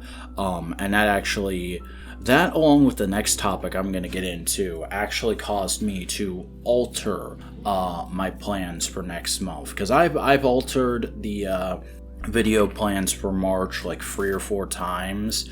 Like February I didn't decide till the end of January, but right after I shot February's videos I was like, alright, what's coming in March? And I put together a slate, and I've changed it like 3 or 4 times now. But tomorrow I'm actually going to go and plot those videos out. If it's not fucking raining again, I'm going to go for a long walk with my dog and kind of plot those videos out.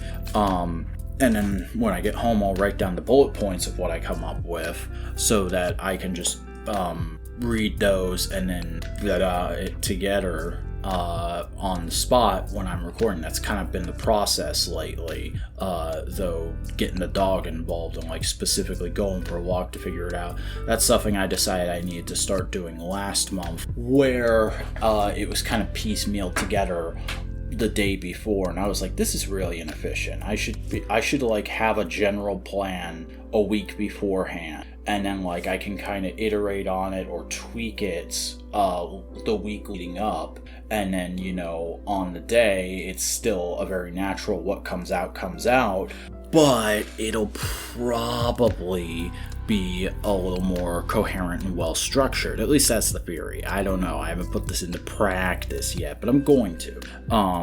So I initially did my fucking point with all that. Jesus.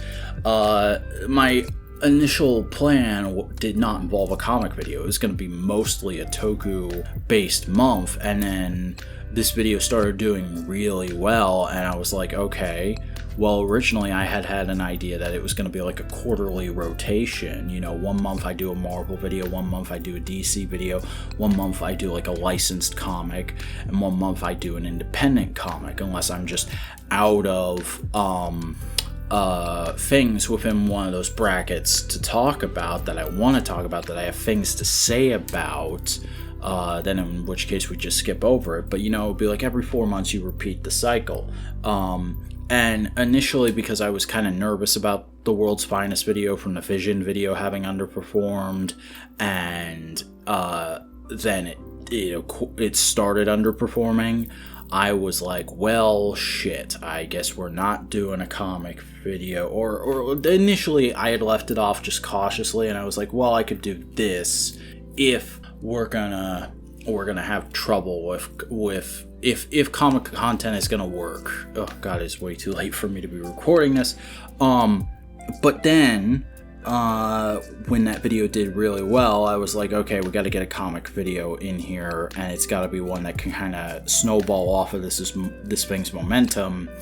And I'll reveal what that is when we get to the end of the slate. But if you're a smart cookie, when we get to the end of the podcast, I'll talk about next month's slate. But if you're a smart cookie, I think you might already know. But that was a really encouraging thing that happened at the start of the week. That video basically turning around Sunday and Monday and becoming this huge performer unexpectedly. And then the other thing was actually caused by one of you, one of my beautiful, delicious, amazing patrons, Bryce. You know who you are. You're listening to this. You're one of only two at the moment this podcast is being recorded. But I'm gonna speak about this as if I'm not speaking directly to Bryce, just so it works for anybody who might go back and listen to this in the future. Except for maybe in a few spots. We'll see how this goes. I haven't entirely thought of how I want to tell this story, but basically, Bryce is somebody who I became sort of acquaintances with through the Endless Jest patron Discord server, which if you don't know who Endless Jests are, if you haven't checked out his content yet, I don't know what the fuck you're doing with your life. Endless Jests really exemplifies the kind of content I think of when I think of the phrase your favorite YouTuber's favorite YouTuber. You know how like people who are into this, people who are into a particular type of art, their favorite kind of that art is stuff that you really only get if you've been doing this. And I think Jess is very much one of those guys. I could give you like a whole biography on Jess, but just fucking go watch all the content he made that's still publicly available and hasn't been taken down by YouTube's stupid content ID system.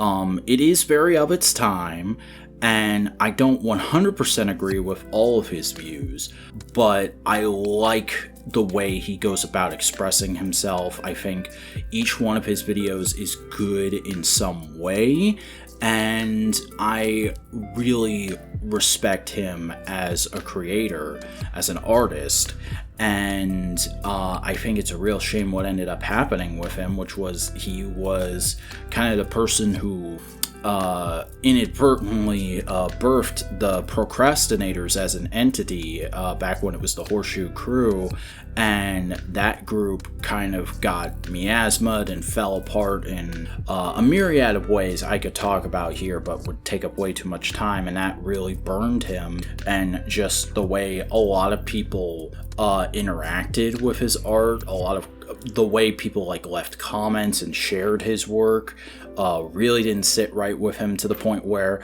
now he's still making as much content every month that as he used to. He's just not making it public. Everything is behind his Patreon paywall yet, and he never even really announced it, so it took me like 6 months to realize that after he'd done that. But ever since then, I've been a patron of his, because I was on again, off again back then with a lot of people, and now it's really only him and like one or two other people who I stay consistent with on Patreon, just because of the way my budget tends to be.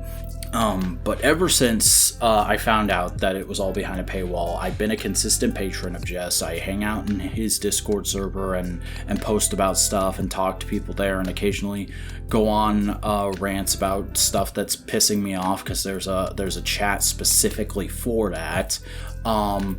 And through doing that, I met Bryce. I've met some other I've interacted with some other cool people. And Bryce, for whatever reason, just latched on to me and my content. I know he listens to a lot of modular media stuff. I know he keeps up with my videos.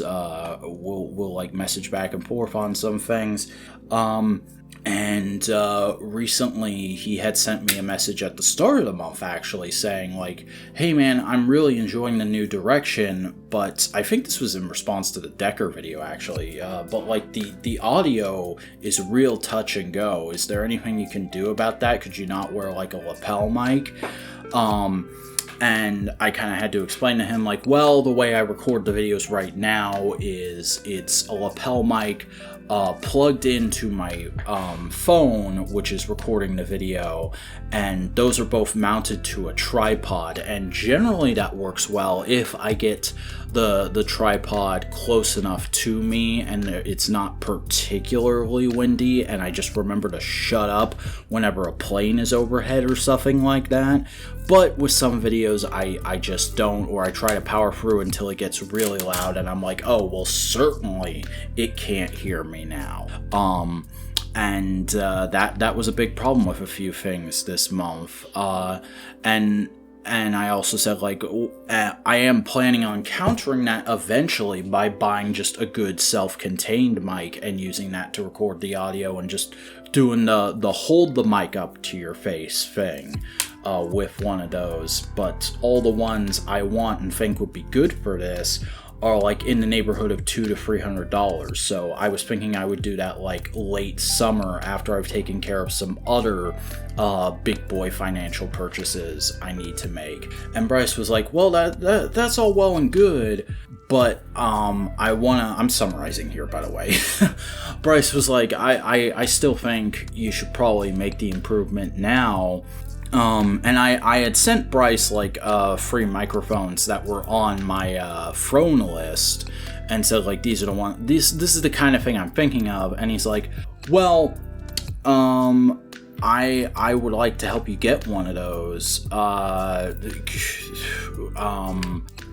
trying to think what exactly the exchange was, but I'm a stupid dingus.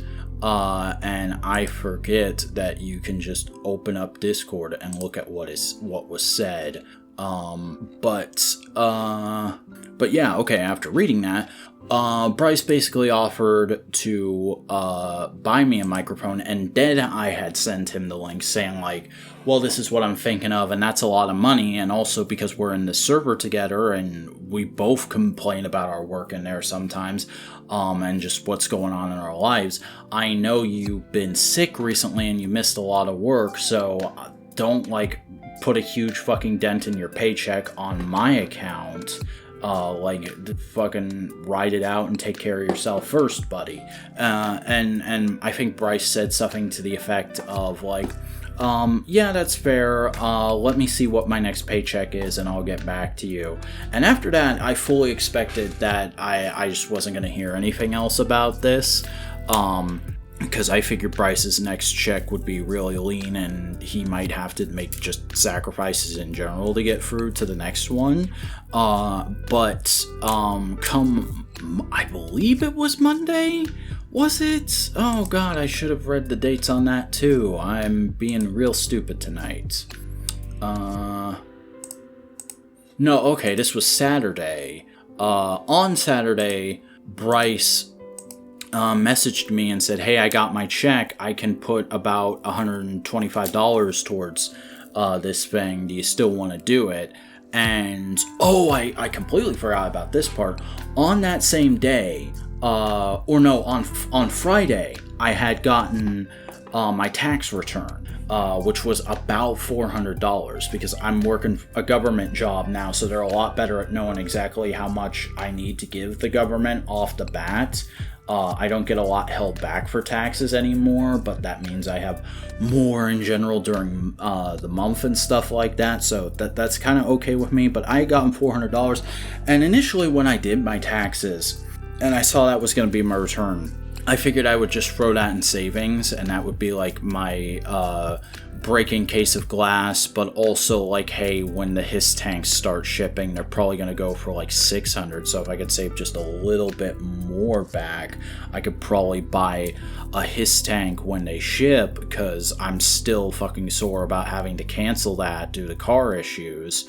But I gotten like almost $400, and I was like, okay, I can save. Things were a little tight, just in general. I was like, I have just enough to pay bills, and then I got that, and I was like, okay, now I can pay bills. I can do like this and this next week, maybe get like another tank of gas, maybe get like a meal out at some point before the end of the month. But also, I think I can take $200 and put that in savings. But then I got this message from Bryce, and I was like, are you sure? And he was very insistent, like, yeah, I can do it, and I'd like to do it. So I was like, okay, let's fucking do this. So the $200 I was going to save, I put back into making content along with Bryce's $150, and I ended up ordering, and I actually have it right here next to me, a Zoom H4n Pro handy recorder. This is a big boy purchase in terms of video equipment, because this is like actually professional grade shit. I have seen local news reporters using these attached to those like HD TV cameras that you see them with sometimes. And this can, I believe this can wire into a camera, it can wire into a computer, but it can also just record itself. And it's really good for outdoor recording, because it's got these two dual microphones recording left and right, that are able to record really loud noises, but also really quiet noises if you get it close enough to them. And the official accessory pack for this thing comes with a hairy windscreen, which is always on it when you see news reporters recording outdoors with these, because a hairy windscreen, like a regular microphone, I think a lot of people know about like pop filters and like the foam diffusers that go over top of microphones, but a hairy windscreen is literally like this big fuzzy rag that almost looks like a dust bunny that you put over top of it, and that is specifically for recording outdoors in windy conditions. And that's why a lot of news reporters use these things outside, and I've seen like professional YouTubers use these things.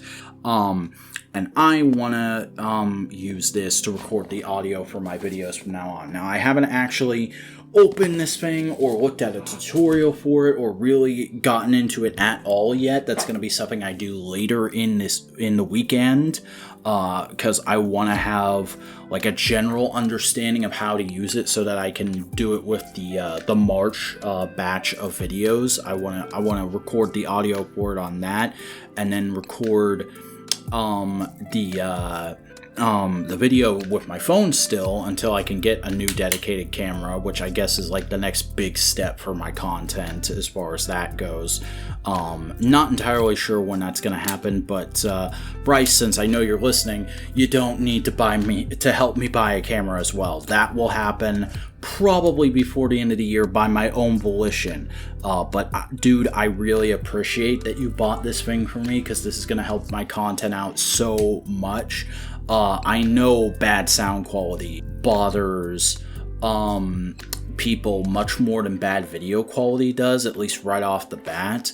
So I know having this is going to really improve probably my viewer retention and just generally my numbers all over the place going forward. So I'm really looking forward to that.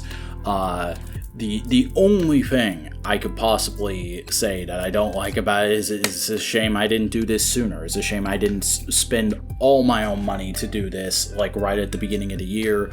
But I was pretty strapped for cash when the holidays, so it couldn't have happened even if I had the impetus to do that. But now that I have this thing, it's going to be a huge help. I really appreciate it. Really appreciate you, Bryce. Yeah, man, this is going above and beyond, and I hope it's rewarded to you with the content I end up making with it going forward. But yeah, that's a whole thing. Like I said, I got it. I got the accessory kit. I got a third-party case that can house all the stuff for it. So I'm really looking forward to sinking my teeth into this thing and figuring out what it can do. But that's kind of future stuff. One big elephant in the room I haven't talked about yet is this week's video, the Don Oni Taijin review, which I would say is another one that came out kind of rougher than I expected it to. And I think that's due to, A, again, sound quality is not as great as it could have been, but B, the framing is also real bad on that. It should have been much closer to me. It should have been much more high up. Like with the Ironhide video, it's kind of forgivable because that was more about like the idea of that toy and how it took to get there. But the fact that you're so far away from me and you can only see the toy so well, and I have to keep resorting to my own figure photography to show you what it looks like, that's not optimal. I need to learn to have the toy videos much more and closer to me and not let there be instances where, because there's a couple instances where when you actually get to the Don Oni Taijin portion of the video where I'm not talking about the individual Robotaros, where I'm like half standing up and half my head is out of the frame. And there's nothing I can do about it just because that's the way I filmed it. And it's one stationary shot that I'm manipulating in post to look like it's a bunch of different shots framed in different ways. And that was very annoying. Like the problem with the Decker video was the tripod was a little too far back. The problem here is, again, way too far back, and also it should have been aimed up a little higher. So I'm gonna take that into account moving forward with toy videos, because other than that, I do think it went fairly well. Like it's maybe a bit long in the tooth at the beginning before I actually get to the toy. Doing a ton of setup and legwork to kind of give the impression of how I feel about Sentai toys in general, and what the hype going into Don Oni Taijin was. But the actual toy review portion is fairly solid. I think I've kind of figured out a style that is similar to the toy review styles I like, of like Few Adams, Jobby the Hong, and oh gosh, there's one other that I always forget. Robo of the Floosh. Like those are probably my three favorite toy reviews right now. But it's also very much my own. It's much more geared towards my personality. It's taking what I like about those and retrofitting them to work with me, which is very different from how I've approached toy reviews in the past, where like when I first got on YouTube and I first started doing toy reviews, I was just kind of copying. I was just straight up copying the Consumer Reports format that was so popular back then. And then when I tried to get back to toy reviews and incorporate them as a semi-regular part of what I do in addition to media analysis. This was back like during the time when I was trying to introduce Ranger T and Lawrence T. Shark and that cast of characters. I was just straight up copying Few. I was just like, oh, Few's not doing a lot of toy grind and he's not covering a whole bunch of different stuff like he said he was going to. It's just a GoBot show. So I guess I'm going to do my own toy grinds because I just like Few's style and I would like to see Few talk about these things. So here's me doing a fucking impersonation of Few, but with my opinions. And that didn't work. Like, there's things I like about those videos, but the reason they're not around anymore is they're kind of embarrassing in how blatantly they are just Few videos. But this Don Oni Taijin video, the Ironhide video, I think they've gotten me to a point where it's like, okay, I know what my toy reviewing style is, and I know how to, I can kind of start like tweaking and fine-tuning it to the point where it's something that people always want to tune into, and I don't have to clickbait them too much.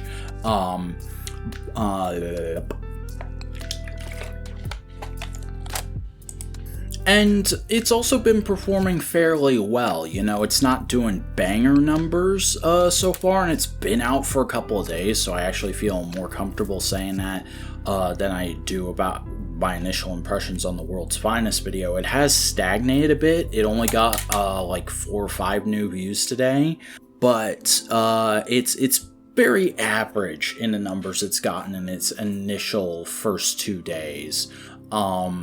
And it's stayed top dog during that time, just barely, but it stayed there. So I appreciate that, and I think like it's done its job all right of just getting me a little more over that hump, and hopefully the next toy video will be a bit more of a standout. But you'd think that would be the last video of the month. You'd think that would be where we gotta end the podcast, and it is, because this is the last Friday of the month, and I'm probably not gonna end up getting this out till after midnight because I just looked over the clock and it's 11 o'clock now. But there is one video left this month. It's gonna be dropping probably Tuesday night. Probably around 6 or 7-ish, right before I leave work, actually. Because I was looking at analytics, and analytics for this month look very similar to how they did last month, where it's like we're still kind of similar to what we have been, but we're doing slightly better. We're getting a lot of attention from people outside of the old subscriber base, but the old subscribers aren't really tuning into the new stuff as much. And like general browser suggestions and searches on YouTube are what's getting me the most traffic. But also, I was looking, and it's like there's a place in analytics where you can see like what time your viewers are on YouTube the most, and so it's like whatever day I'm gonna put a video out, which I want it to be Wednesday most of the time going forward. But because the last day of the month is a Tuesday, we're going to do it Tuesday. And on Tuesday, the most active time for people who usually watch my videos seems to be 6, 7 p.m. So that's when I'm planning to drop the next video. Probably going to spend most of Monday editing it. Like I did the Don Oni Taijin video, I basically got Twit edited and uploaded because we recorded it super early in the day this week. And I'm probably gonna, but I got Twit done, and then I just spent the whole rest of the day editing the Don Oni Taijin video, and I'm probably gonna do that next week with this fucking Gokaiger video that I've had sitting on my hard drive since the end of January, which is basically just me going through every post-series appearance that the Gokaigers put in, whether it was one or all of them, where it is actually an actor coming back. I'm not fucking reviewing a thing that just has their suits in the background for a big crowd shot for 10 seconds. But, you know, I did, like, one of the superhero Taisens. I did their reappearance in Juoger. I did Strongest Battle. I, of course, did Tengo Kaiger. And it's gonna be like a big old review mashup of just like, hey, Gokaiger is my favorite show of all time, favorite Sentai, favorite Toku, and my video on it only really covers the main series and the movies that were made during that time. So let's talk about all the stuff they've done with those characters since, and how it's all pretty good in different ways, in my opinion. That'll be dropping on Tuesday, and hopefully that'll do pretty well, because I think currently the Gokaiger analysis, and it's only because the original uploads of Megaforce Sucks don't exist anymore, but currently the Gokaiger analysis is my highest viewed video, so I think we'll get a good number of people tuning into that.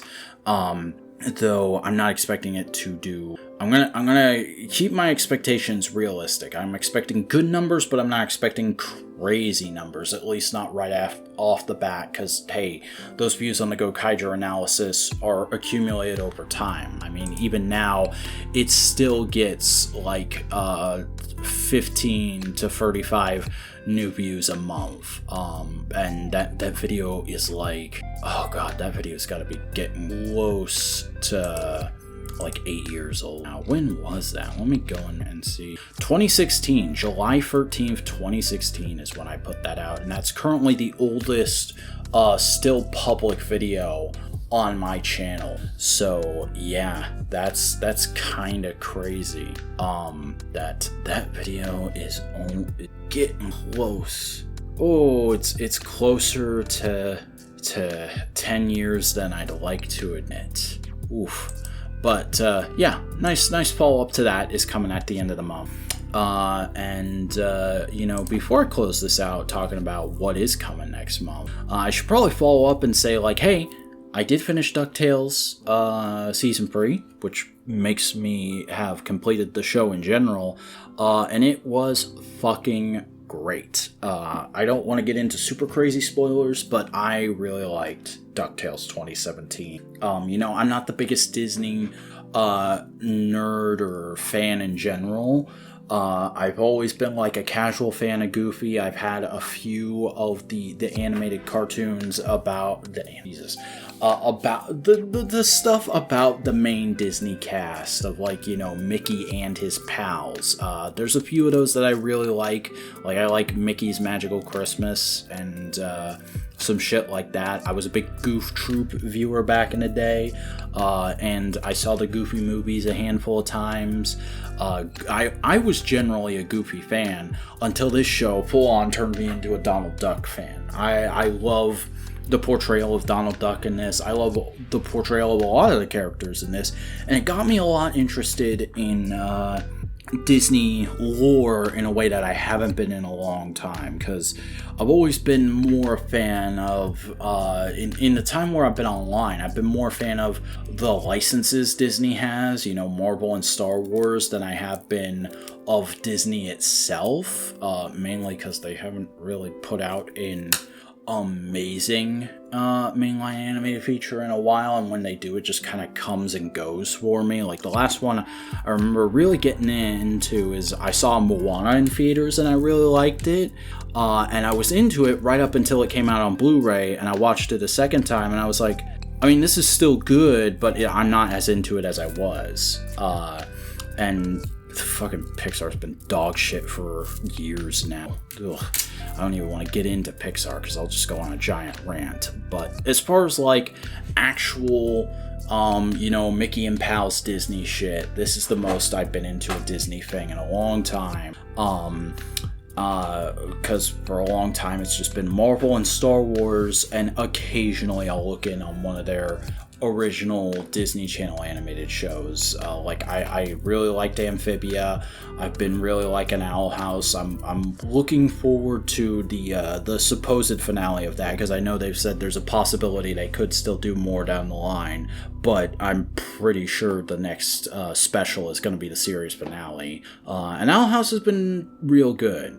I'm half tempted to do videos on Owl House and Amphibia, but I don't exactly have like a really good definitive opinion about what either of the shows are doing or are meant to be or mean to me to tie that together. So I would like to do those videos, but I just don't know when it's gonna happen, because it's gonna require an epiphanous aha moment of like, oh, this is why I like Amphibia so much, or this is why I like Owl House so much, in order for that to happen. Right now, I just kind of vibed off of those. I was like, yeah, these are really good, really well constructed animated series, and I feel the same way about DuckTales. DuckTales was such a fantastic use of the Disney side, the Disney core cast of characters, and really did a great job of updating while also being respectful of and paying homage to like the 80s, 90s Disney sitcom era. Like there's a little wink and nod to just about every one of them in the final season. There's an episode where the Rescue Rangers show up. There's an episode where full-on Goof Troop Goofy shows up. There's a two-parter where they do their version of Darkwing Duck's origin. And it's all really good and fun. And so, there's a fucking Tailspin episode. Because who's thought of Tailspin in the last 80 years? Apparently the people who make DuckTales, and they did a fun little take on it. So yeah, great show, really enjoyed it. Which is pretty much the opposite of how I feel about wrestling right now. Wrestling has been really up and down this month, where it's like AEW, they keep doing like these generally solid episodes of Dynamite and Rampage, but like every other feud is a feud that I feel like has been going on since 2 pay-per-views ago. Like, why are Jon Moxley and Hangman Adam Page still feuding? Why are Christian Cage and Jungle Boy Jack Perry still feuding? Why are the Acclaimed and the Guns still feuding? It really feels like these things were going well and they were enjoyable, and now they've overstayed their welcome to the point where even when there's a good match in the feud, I have a hard time caring, because I'm just like, I just want Revolution to happen and for these feuds to be over and for these guys to move on to different stuff. Because like, they're not doing bad work, but I feel like all this work has run its course, And that's not to say there's not good, fresh stuff going on. Like, I really enjoyed Wheeler Yuta versus Orange Cassidy this week. That's a feud that I feel like is exactly where it needs to be. And you could probably finish it up and pay it off sometime in the next couple weeks, and it would be great. It would be gravy. The actual main championship feud of MJF versus Bryan Danielson has been pretty solid. But there's no, like, big, this is great, this is the next best thing happening, this is what's keeping me geared in and excited to watch Dynamite every week. Like, I feel like the closest thing to that is they just started hinting at a House of Black versus the Elite feud, and I'm like, well, that could be interesting, but that could certainly be very interesting and entertaining, but it's just started, so I have no real way of knowing if it's going to be. And on the flip side of that, like, I'm cautiously optimistic about WWE right now, because Vince is out, but he's also involved in the financial end because they're looking into selling it. But he's not doing things creatively. It's all Hunter right now, and I've been hearing like generally positive things. And Cody, my boy Cody Rhodes won the Royal Rumble, and people have been talking up this Bloodline feud forever and ever. So I was like, well, I guess I'll check out the Mania feud, the hype season, and see how that's going. And I watched Raw this week. And I mean, it was good, but it wasn't amazing or impressive. Like the Bloodline stuff, a lot of the matches were just kind of like, this is a okay WWE match. Not a lot of the backstage stuff really interested me. There weren't any great promos. Cody cut a promo. And I watched Cody's first couple promos in back in WWE when he was feuding with Seth Rollins, and I thought they were okay, but I thought there was a spark missing to them. And I don't know what's happened since he got injured and has now come back again, but whereas, like, I could have believed that the first two promos I watched from him in WWE were like a 50-50. There was somebody scripting it, but also he was giving them ideas and saying, like, well, let's do this, or we should word it more like this, because that's more like what I've been doing. The promo he cut this week almost entirely felt scripted to me. There was maybe one or two little moments in there where I was like, that's a Codyism, that kind of works. That's not that I could see Cody just doing that spur of the moment. But a lot of his actual, like, personality and uniqueness from his promos, which was what made him into my favorite wrestler, how charismatic and how, like, much of a firebrand he was on the mic, like a real fiery, I'm gonna make the whole world get behind me babyface that he was in early AEW. I don't get any of that here, and I'm like, that's fucking weird, because Roman is the biggest heel in the company right now. He's the champion, and Cody's gonna be going up against him to get, like, this big storybook thing of winning the championship his dad never could at WrestleMania. And, like, after watching that promo, that promo that was supposed to, like, kickstart the feud, now that the Sami Zayn stuff is apparently done, I just felt nothing. I was just like, okay, alright, you're gonna go for that belt. Good luck, buddy.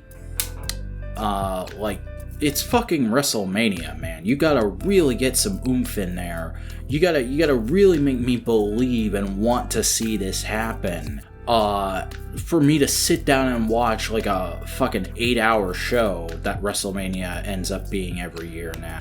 And if you can't do that with my favorite wrestler, sorry, but I don't have the time of day for you. So, not really feeling Raw, not really feeling Dynamite. I was actually a little frustrated by this week's Dynamite because of how much time they spent on some of that super stagnant stuff. So, I don't know. Wrestling's not been great this month, but I'm hoping it will.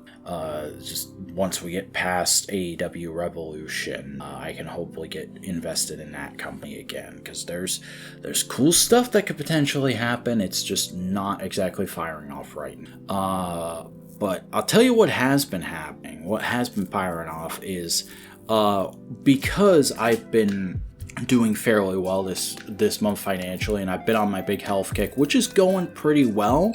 I'm down to 131 as of today, and I've been getting better about the snacking and the sugar and the whatnot. I've been really sticking to my diet this last week and change, and of course going to the gym on that regimen I said I was going to.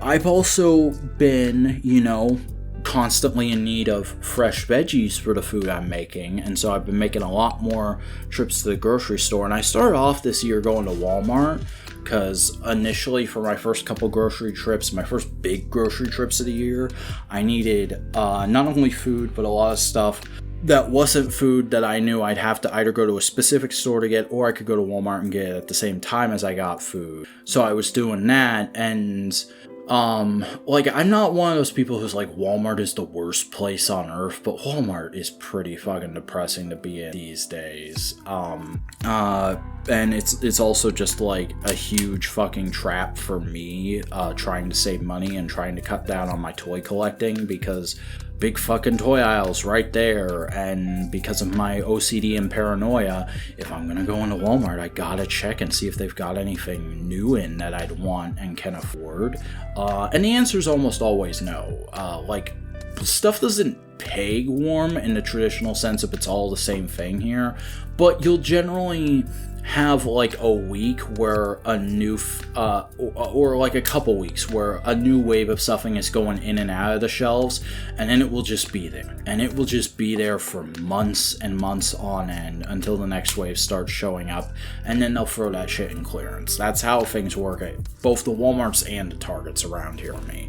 So it's never fun, except for the odd time where you get there and they've just got the new wave of classified sitting right there on the shelf.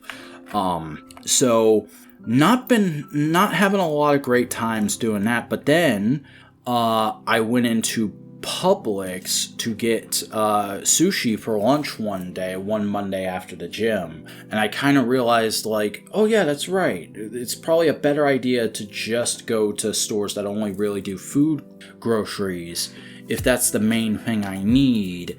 And I had been doing that with Ingles. Ingles is, like, I think Publix is nationwide, and there might be some in other countries as well. But I think Ingles is more of like a local southern thing, because I didn't see them until I moved up to South Carolina a few years ago. And I've been doing that with Ingles, and Ingles is alright. Ingles is not bad.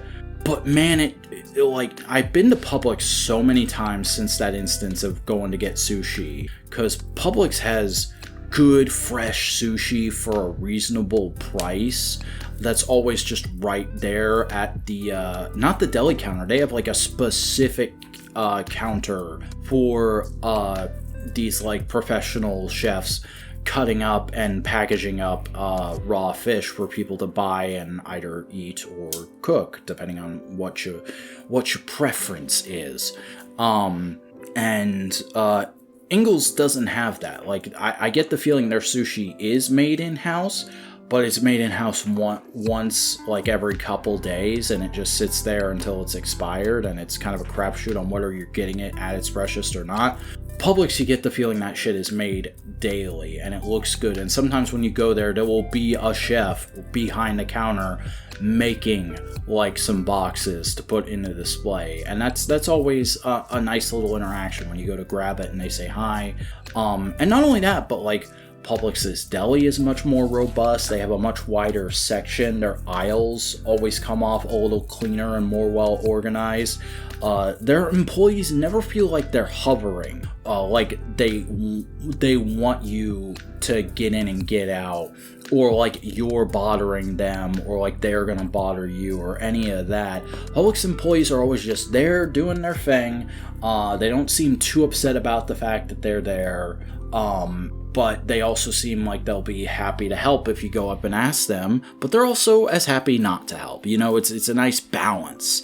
And also, like, the lighting in Publix is aggressively bright when you first walk in, but because of that, your eyes actually adjust to the bright fluorescence, and it feels really nice and energizing to be in a Publix, whereas a lot of other retail chains, I find, their lights aren't really that bright. They're just bright enough to illuminate the store when you walk in, and so they end up feeling really oppressive over time. And all these little factors just kind of added up in my head over time of like, I've just been going to Publix for like all my grocery needs this month, and I'm like, to the point where like the other night I was like, holy shit, I think Publix is the actual best retail chain. Like, I've never worked there. I don't know what it's like to be employed by Publix. I don't know if they have any shady business practices behind the scenes, but as a consumer, I think Publix might be my favorite grocery store. And I would love to like get actual local small business groceries, but they don't have any found here. So as chains go, I really like Publix, and I don't think I'm going to be going back to Ingles a whole lot anymore unless I just immediately need something, because there's an Ingles right by my house. Because Ingles, now that I've been in Publix so much, just feels like a poor man's Publix, and Walmart is like an ordeal to get through. Target is nice, but I get the feeling it's for somebody who's in a higher tax bracket than me and has more of like an outgoing, sporty personality. And also, I just don't really, I really need to lay off as many stores that like sell general stuff but also toys as I can. I need to stay away from that temptation. I'm really trying to get to a place where it's like I rotate of, I buy something I actually really need, either for my life in general or for the channel, like this microphone I got, or like I paid to have something done on my car today that I've been putting off, and now my car drives a lot better, and it actually wasn't even that expensive. It was just a pain in the ass to schedule and whatnot, so I hadn't gotten it done until just today. And then like, after I do that, then I can buy a toy or something like that. And I want to mostly buy online if I'm going to be getting new stuff from now on. And if I want to get something retro, then I'm going to go to Toy Federation or wait until there's a toy show in town, or until I can afford to go to a toy convention. Because Snowcone 83 and I forget if I've mentioned it on this show before. I might have done it like just a couple weeks ago in this very edition. But Snowcone 83 and I are kind of tentatively planning on doing TFCon Orlando in October. So I'm partially holding back money for that, as much as like I'm holding back money for an emergency, and I'm holding back money for when the HasLab Hiss tanks start shipping out, because I really friggin' want that thing. But you know, it's like, buy something you actually need, like a new microphone, or something for your car, or a piece of clothing for work, or I don't know, a new fucking computer chair, because I've had this one for like 5 years and it's starting to really feel its age, just like the computer was back in October. And then you can get something fun and stay away from the temptation in the meantime. So that's kind of where I'm at with that, of just like I finally found like the store I really like, has the stuff I need, and has a great personality, and also just like generally I feel like the pricing is real in Publix, because like I think Ingles charges like because I wasn't getting my sushi from Ingles originally, because there's no good sushi restaurants around here. There's like a chain called Red Bull that has pretty good sushi, but they're stupid expensive, and also I don't like the atmosphere there. It feels a little too upscale for what makes me comfortable. But right next to one of the Red Bulls here, there's a Fresh Market, and Fresh Market is a organic, like health food kind of supermarket chain, and they have sushi, and their sushi is pretty good, but it's also kind of expensive. It's like $15-$20 depending on what you get. But Publix, their sushi is really good, and it's like $10 to $13 depending on. So that's great. And also I've been sauteing chicken and vegetables for dinner most nights lately since I went on this diet. And the chicken I get is usually, I'll buy like a couple packets of chicken tenderloins and dice it up and then put it in the freezer in like portioned out baggies. And at Ingles, that was like, I want to say, $10-ish, 10 to 12. And at Walmart, it was like $15. And the trade-off there was, at Ingles, you got less, but it was a little cleaner, a little more well-prepared.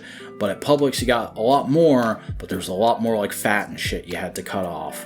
Publix, their chicken tenderloins, you get about as many as you get as the Ingles one in the packets, but they are like perfectly prepared. All you have to do is dice them, and it's like $5 to $6 for the same amount you get at Ingles. So crazy good prices there. I haven't looked at their egg prices because I haven't needed to get eggs again so far this month. My mom's been buying the eggs this month. But I'd be willing to bet they got better egg prices than Walmart right now. And with everybody being so obsessed about egg prices right now, that'd be pretty good if that was true. So when we run low on eggs with our current supply, I might check and see how much Asper does. But that's a lot of ranting about grocery stores. And I realize we're coming up on an hour. So I had another rant I was saving back, or that I wanted to do on this. But I think we're gonna go ahead and just nix that, so that I can just tell you guys next month's video slate and get out of here and get this thing up before way too late at night. So next month is going to be a month where I can get 4 videos out. I'm looking to get one out on the 8th, the 15th, the 22nd, and the 29th. Now, of course, if life shit gets in the way, those may come out a little later in those weeks. But just those are the tentative dates for next month's videos, and obviously there's not going to be one on the 1st because I'll be putting out that Gokaiger video on the 28th of this month. But the 4 videos I'm going to be putting out will be as follows. First of all, I'm going to do a video kind of doing a more YouTube oriented kind of version of the story of getting the microphone and introducing that concept to the channel and kind of turning it into a bit of an update video / promo that I can set as the channel trailer, because the video where I made the declaration of what I wanted to do going into 2023 has been the channel trailer ever since, and that's fine. That informs you as what it is, but I feel like now that we've hit this point of getting the new microphone, it's time to do a little bit of an update, a little bit of an addendum to that, and kind of say like, hey, I'm not saying I have everything figured out. Like, obviously my numbers aren't crazy good yet, but other YouTubers who may be struggling or feeling like you don't know what to do anymore, you're at the end of your rope, this is kind of the thing I have done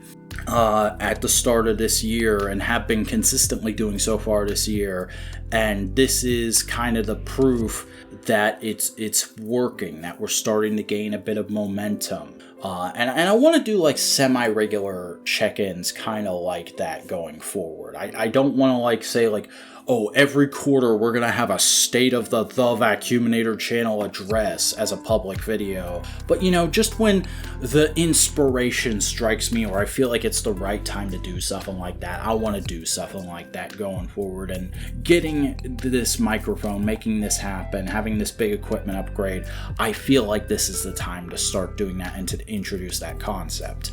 And because that's going to be more of a general video that's not going to have a huge franchise to kind of draw people in with, the very next thing we're going to be doing is kind of an update / a long overdue video, which is going to be my comic video for the month, talking about the Boom Studios Power Rangers comics and giving like general thoughts on each run, each era, and kind of giving people an idea of where they can start and what it would be like to jump into current right now. And that's been something I've needed to do for a long time, because I did a video that was technically about the Boom comics years ago, but was also like very explicitly about comparing and contrasting the original 5 Power Rangers characterization in the show to how they had been characterized in the comics up till that point. And I still feel like I said a lot of good things in that video, but I'm also like kind of wanting to get rid of that video and the video that immediately followed it, because that was a very storyline based video that introduced Ranger T as a concept, and also there's some like outdated opinions and just straight up incorrect information in both that and the video that immediately followed it, where I basically gave my big dissertation on Tommy Oliver and JDF. Now that JDF's passed, I feel a little differently about certain things, and I've been corrected on certain things I said about him in there, and I don't exactly want that video being there, but I have a video right before it that rolls directly into it, and it just so happens that I'm also doing like kind of comic book recommendation stuff right now. So right now, I'm thinking this month we're going to do a video about the Power Rangers comics, and then next month I'm going to do a video that's about like the biggest portion, the portion I'm still the most proud of about that Tommy video, which is where I talk about Dino Thunder, where Tommy really became a character to me. And I want to kind of do that in the new style. And after I've done those, I'm not going to delete those videos, but I'm probably going to unlist them and like say like, if you still want to see these, they're behind the Patreon paywall. I'm sorry, I don't feel like they reflect who I am or what the channel is anymore. So if you want to see them, you can, but you got to give me $1. And here's some new updated versions of them that even have some new bits in there that I think you'll like. So that's kind of the strategy with that one. And then after that, we're going to be doing our toy review of the month, which is going to be a twofer on the 2 Transformers Armada figures that have happened in Transformers Legacy so far. The Starscream from Year 1 and the Hotshot from Year 2 Evolution. And I want to kind of do that because I kind of set up the idea that I was excited about the Armada figures in the Ironhide video, and I got them shortly after making that video earlier this month, and I like them a lot. They have a few little like minor quibbles about them that I'm gonna have to bring up. And I think it's going to be fun to just talk about them and also, like, give that lens to these toys. Because most of the Transformers fans and creators that I follow have been fans since G1 when they were kids. And they're all, like, 10 to 20 years older than me. But I got into Transformers when Energon was out. And I kind of, like, got it and Armada at the same time because there was a lot of Armada stuff still available, and I have a lot of childhood memories of both, and also Cybertron. The Unicron trilogy is very much my childhood experience of Transformers, and I've been waiting for the nostalgic revival of it much more patiently than some other sections of the Transformers fandom, in my opinion, and that's going to be part of that video. And we've also gotten like reveals and leaks based on more of that stuff coming later in Legacy just in this week alone that I would love to comment on in that video if I can figure out a clever way to work it in, which I'm going to be very diligently trying to do tomorrow when I'm kind of blocking these videos out in my head. And then for the final video of the month, I want to do a video on Beast Morphers, specifically the back half of the show where it gets very fanficky and reliant on the overall continuity of the show, because that's been kind of a controversial topic for some people, and I have a bit of a take on it that I've never seen exactly expressed before, so I want to add that to the conversation, and I've wanted to do that for a while. That was one of the first videos, one of the first ideas I wrote down when I came up with the list of videos for the new format that I've been adding to ever since. And it just feels like this month is going to be the right time to do it before we get like the next installment of the Hasbro era, which I think is coming in April. Mighty Morphin Power Rangers Once and Always. But doing a video looking back at the beginning of the Hasbro era and saying like, okay, here's kind of my general opinions on Beast Morphers, but also let's focus in on this specific aspect that I still see people kind of debating today, and blah blah blah. Here's what I think about it. I'm a smart man. I'm always right. Fuck you, kind of a thing. I think that could be fun. And that is the slate as it stands for March. I could end up altering one or two of these at the 11th hour if I just can't nail the structure of it down a lot, if it feels like it needs time to simmer a little bit on the back burner.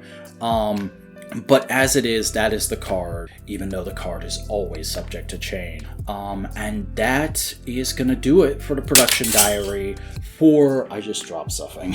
Oh, goodness. This has been a bit of a sloppy one, but this has been the production diary for the month of February 2023. Guys, thanks for listening. Thanks for sticking with me. Thank you for your continued support. I hope you have enjoyed this. I hope you have enjoyed every piece of content I put out this month in some way, shape, or form. And I'll see you in March. Take care.